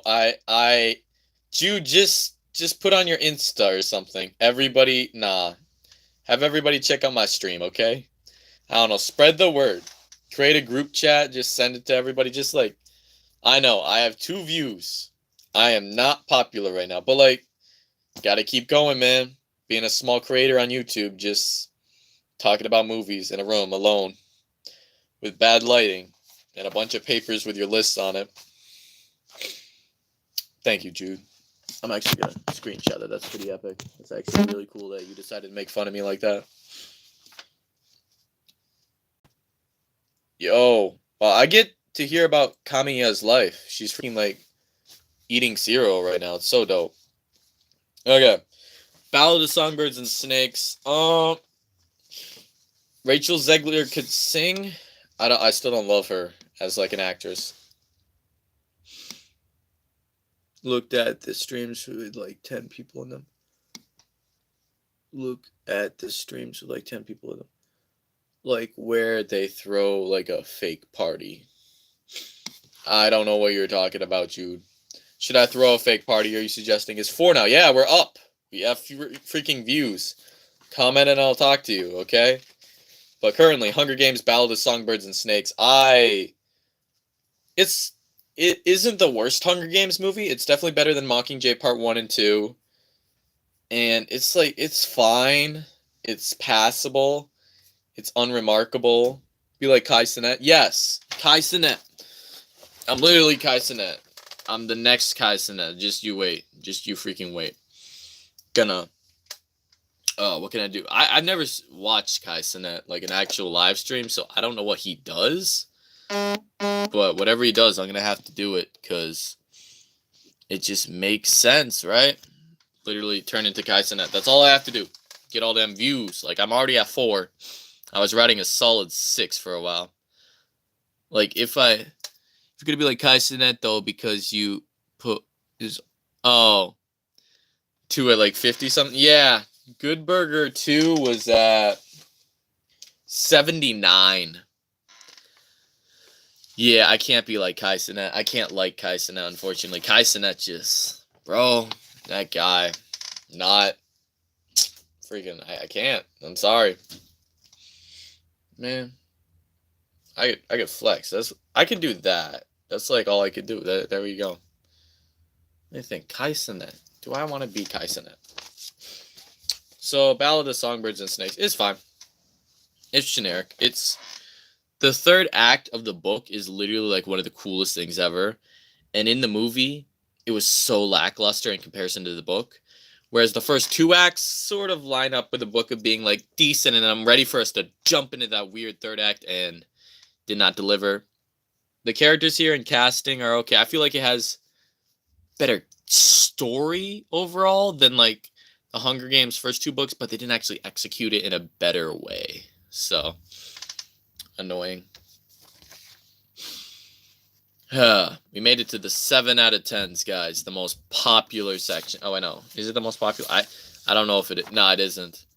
45. They Clone Tyrone. Another Netflix movie. This one. Oh, shoot. We're at 5? 5 whole people watching me? Hi, guys. Hi. So, They Clone Tyrone. Netflix movie, first off. Oh, shoot. Down to 3. Never mind. I shouldn't have said that. I shouldn't address the people watching or else they'll leave, I guess. Netflix movie, good cast. You have like who was it? Jamie Foxx is like a pimp. Pretty dope. Pretty freaking dope. I like that. I like Pimp Jamie Foxx. That's pretty cool. And then it's essentially like a clone story mixed with gangsta and a little bit of sci-fi elements. And it's like, who is Tyrone? Who is the first Tyrone? Who is the real Tyrone? All this different stuff. It was actually pretty interesting. I had fun with it. I had a lot more fun with it than I thought I would. Characters are pretty much holding it together, trying to figure out what this weird thing is happening, what's so going on. Yo, cereal's the best. I love cereal. I couldn't have cereal for like a week because I had a sore throat. I felt so sad.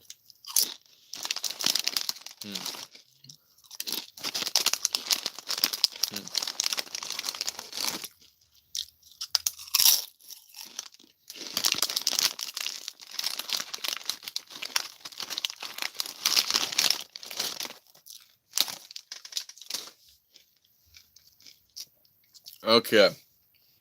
So they clone Tyrone. 44. Haunted Mansion. Now, Haunted Mansion, Disney movie. They released it in summer for some reason. And it got streaming in October, I guess. It's like a spooky movie. And they have like an actual good cast here. An actual good performances, an actual like really good story, and like it's fun and stuff. And it's so weird because the movie itself doesn't seem like it should be that good at all, but they like actually booked a bunch of people. They spent way too much money on this. Fruity Pebbles. Oh, Fruity Pebbles. I don't know if I've had Fruity Pebbles. I don't know if I have. I'm a Rice Krispies, Frosted Flakes, and Lucky Charms type of guy. Oh, and what's it called? Captain Crunch.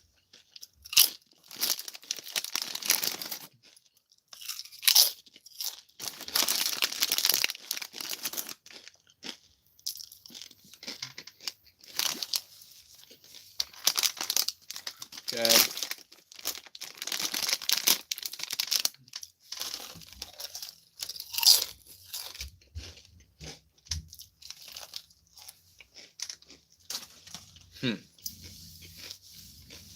So, Haunted Mansion, I don't know. Very big budget. I'm glad it exists, but I don't know, it's very random that Disney just released it. It lost money, and I liked it. I had a lot of fun with it, but I don't feel like a bunch of people did, so it feels like a bit of a not hidden gem, but like missed opportunity for Disney to release it in like October, have people go to the theaters in October, make the money in October. It was weird. Disney was really weird last year. Okay, 43, Gran Turismo. It's the I think it's essentially the one where the boy is playing like the video game there, you race a car and then he actually gets to race a car, and Legolas is in it. So I don't know, it was a decent sports movie. Like, it looked really bad and it was okay. It was decent. It was a 7 out of 10 sports movie. Oh, and also David Hargenberg was in it. Hopper from Stranger Things. And so, overall, it surprised me. I thought it would be trash doo-doo, and it wasn't. It was actually okay. It's me and someone else in here. Yeah. Oh, wait, we got 3 people in here, according to mine. I don't know who else is here, because nobody's been commenting. It's just Kamiya. So, we got, like, freaking Jude. Maybe Nikki or Sam, or maybe some random stranger that I don't know. Yeah, I could meet. So, Gran Turismo in 43rd. I don't know. Not much to say. It came to Netflix. I was like, okay, that's like the main thing. Netflix. I just watch whatever's on Netflix. That's been like and Disney Plus. Okay, 42. Poison. Now, Poison is it's another Wes Anderson short. It was the fourth one to come out. And it had What was his name? Benedict Cumberbatch in it? Yeah, that's his name. And it was like there's a snake and he needs to get rid of it, and it's like it wasn't poisonous at the end. It was really effective. It was like the shortest one. It was the most effective. I really liked it. I feel like I don't think this was a bunch of people's favorite, but for me, it left a dent of like, was it even really poisonous? What our fears and things. It brought up a lot of questions, which I really liked and really appreciated, especially for a Wes Anderson thing. He made me think, which sometimes he doesn't do. Um, and right above it in 41st place. Yeah, for real, for real. In 41st place, we have The Wonderful Story of Henry Sugar. And is it Henry Sugar or Henry Sugar? Yeah. And this was the longest Wes Anderson short. It was like a half an hour. It had Benedict Cumberbatch. It's like a mini movie. Not a mini movie, like a mini movie. And I don't know. Really good like camera work and acting and stuff. It was really fast paced, but it worked very well. I like Dev Patel being in this one. And I just love Wes Anderson's style. And this was like one of his most stylistic ones. He had 5 projects in 2023, so he was cooking. And his style was just there on this one. And it was very stage-like, which I really appreciated. And all the things just sort of gave me a nice little movie that I was like, that was a good movie right there. Okay. 40th place. We're finally getting out of the 40s. We're over halfway done, guys. Whew. Extraction 2. Now, Extraction got a little overhyped for me. I heard it was like best movie 2020 or something like that. Top 5. Maybe it ended up because no movies came out 2020, but I gave it like a 6. It was like, okay. Then Extraction 2 came out. And Extraction 2 has some amazing action sequences, guys. Chris Hemsworth is doing it. They have like a 16-minute one-shot take here. So dope. Story is still super story is like a 3 out of 10. Most like generic, like whatever, I do not care story of all time. But the action saves this movie so good. And I feel like the action just like doubled in how good it was since the last movie. So like I'd be happy for just more Extraction movies. Just keep them coming instead of Thor movies. Because, like, yo, Chris Hemsworth can do this. This dude is doing some good movies right here. 39, not really going to comment on this one too much. Matthew Rife, comedy special. I don't really remember too much of these. It's pretty much, did I laugh? Did I not laugh? I laughed. I love furries. Oh, that's random. Because next movie that oh, wait. Are you talking about Matthew Rife? You talking about Matthew Rife? That boy might be a furry. Anyway, speaking of furries, finally out of the 40s. Yeah, the 40s were tough. The 40s were really tough. Kamiya, we barely made it alone. 8th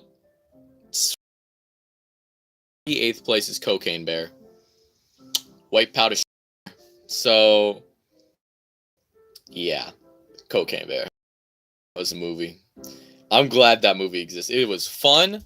It was a type thing, and like I don't know. I had fun seeing a bear eat people. My dad literally asked about this. He was like, "Did you see about Cocaine Bear?" He's like, I remember when that happened. I'm like, yeah, it's very inaccurate. He's like, yeah, they could do like a whole franchise of just like animals killing people from being on cocaine, and I would watch it. Hopefully, I don't get copyright. I don't know. What would I demonetized? It doesn't matter because I don't make money. But like, I don't know. They might do something if I say the C word. 36. Matt Rife Natural Selection. Another one that I do not remember. So just skip past it. I don't know. It made me laugh, bro. I like Matt Rife. I like Matt Rife. If he comes out with something else, I'll watch it. A lot of people don't like him, but I did. I do. 36. Man Called Otto. See, we're already like halfway through the 30s, guys. We're flying. Nobody's talking to me. We have one view. Like, yeah, I got it. Man Called Otto. This is Tom Hanks' movie. that came to Netflix. Big problem. CGI cat. I don't like CGI cats at all. Unless I could tell that they aren't CGI cats. And when I'm like unsure, is this a CGI cat? Is this not a CGI cat? It messes with me so much and it distracts so much from the movie. But Man Called Otto, CGI cat, problem. Good thing, it was really sweet. It was pretty much like Up, if I had to describe it, except for a little funny. It's like a man trying to kill himself repeatedly, and it's Tom Hanks. And he's like grouchy. And I was like, whoa, sweet man Tom Hanks is like grouchy all of a sudden. So that was cool. It was cool to see grouchy Tom Hanks. So that was neat. But, like, I don't know. Man Called Otto. Sweet story. The way it ended, he dies. Really sweet. It was like a grouchy man finding his family. And I like that.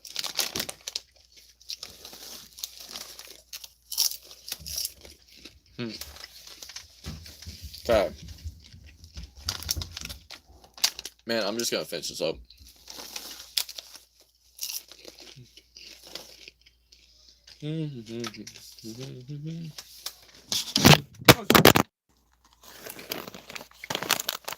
Man. What did you do?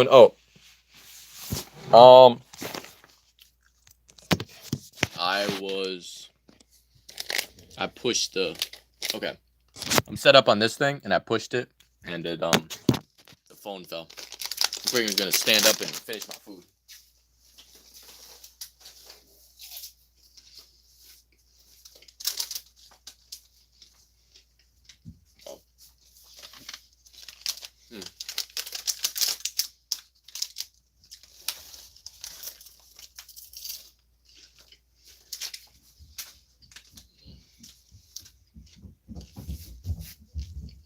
I love it.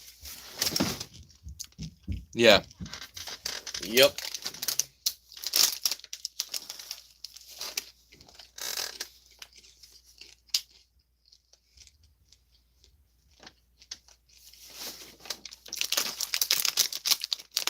This is how I spend my freaking time, bros.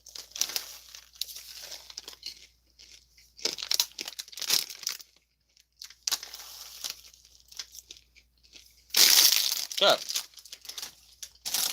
4 bags gone. So,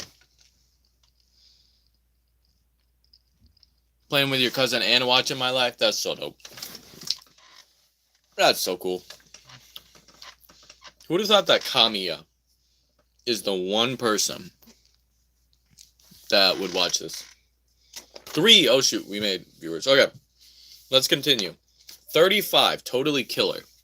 Totally Killer. It was a slasher movie. It's essentially like Back to the Future mixed with Scream. These two shoot little bros too. That's cool.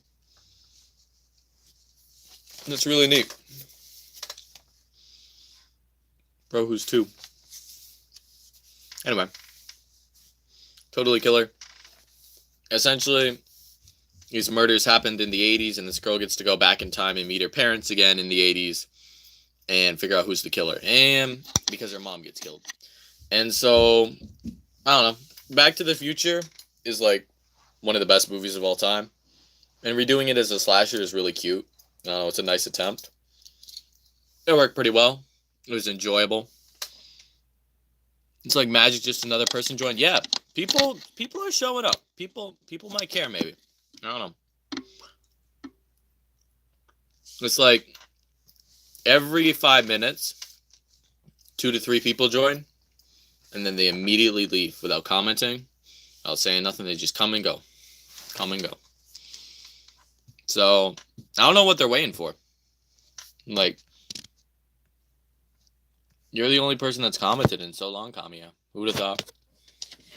I don't even know who's in stream. So Totally Killer, just fun movie.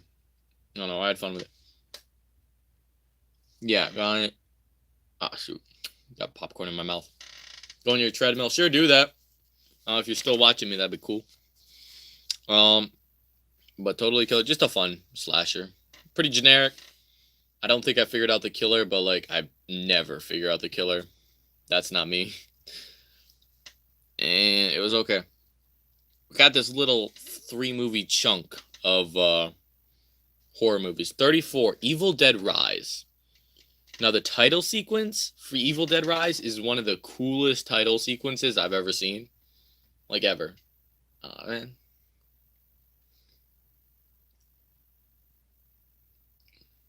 Ah, man, just had something stuck in my mouth. But Evil Dead Rise, like, I love all the Evil Dead movies, and this is probably second worst, right below the original. No, above the original.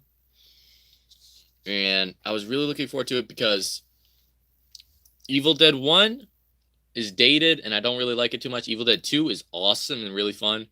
Evil Dead 3 is crazy, and I have so much fun with that. Evil Dead 2013 is one of the most messed up movies I've ever seen, and I love it so much. Evil Dead Rise, when I got to Evil Dead Rise, I was like, it's okay.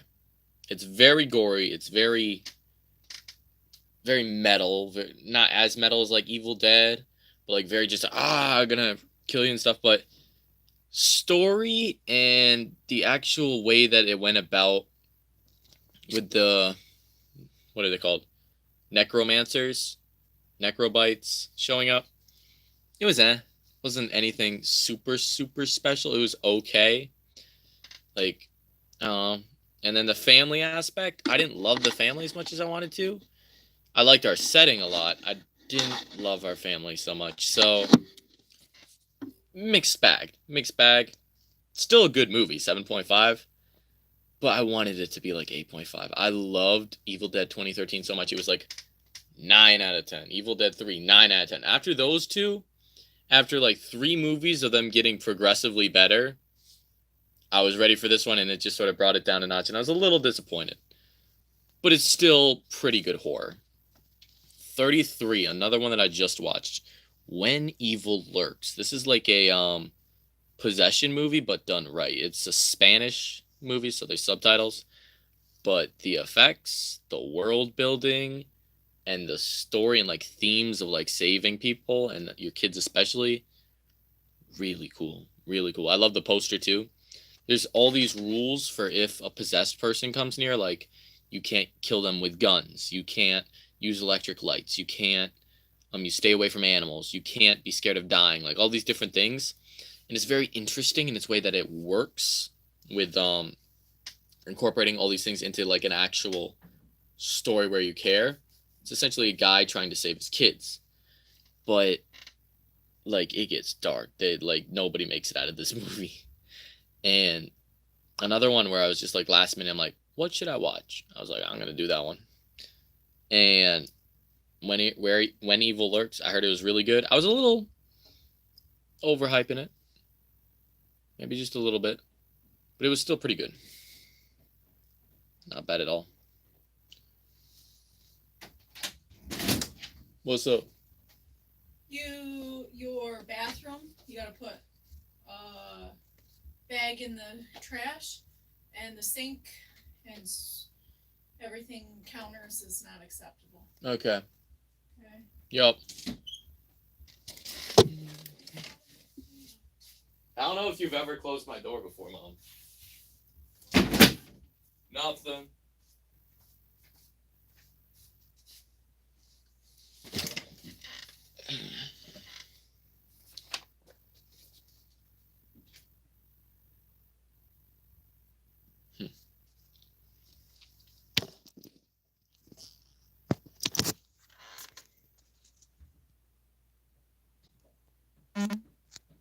Come on.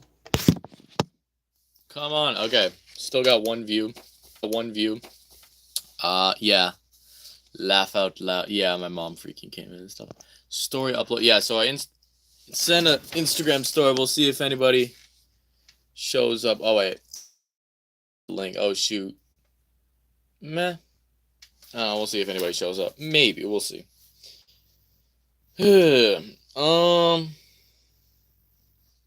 Let me see. Where were we? When Evil Lurks. Pretty good. I like the ending. I like the characters. I like the story. Really cool poster. And I like the world. That was probably the best thing. I really like the world that they established. 32. Beau is Afraid. This is directed by Ari Aster of Hereditary and Midsommar. And a lot of people did not like this movie. It was a little crazy. It's very weird. It's like 3 hours long. And they like appreciated it, but they didn't like it. I loved it. I love this movie so. I love pieces to it. It was okay overall because it was lacking in like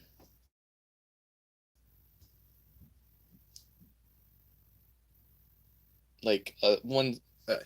If you want, you could add me on Roblox right now. I don't even know what you are on Roblox. You never gave me your thing. You could add me. I'm a guy with fingers. I don't know what your thing for Roblox is. But let me think. What was I talking about? Beau is Afraid. It's definitely Ari Aster's worst movie. I don't think it's a bad movie. A lot of people hated it. I had a lot of fun seeing the craziness unfold of what is going on with Beau and what is happening with all this and all that. It's pretty crazy, if I'm being honest. So we've been at 1 view for a while. 0. I think I'm gonna clean stuff for a little bit and I think I'm gonna keep the stream going. Just get it done on one big. Man, I still have like 31 movies to talk about. You know what I'm gonna do? Oh wait, shoot.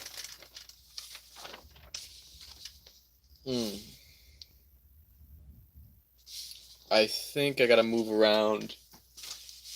Dream Scenario is on this list somewhere. Dream Scenario, I think it's below Evil Dead Rise. Yeah, it's in 33rd. No, 33rd and would be Dream Scenario, Nick Cage movie, which I watched earlier.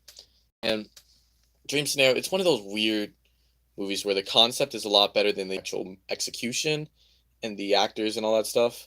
So I don't know. It was a decent Nick Cage movie, but the ending especially was the best part. But I felt like we didn't fully explore the concept as much as I wanted us to. And the emotional through line and the entire like what we're doing throughout the movie feels a lot like meandering instead of actual like plot.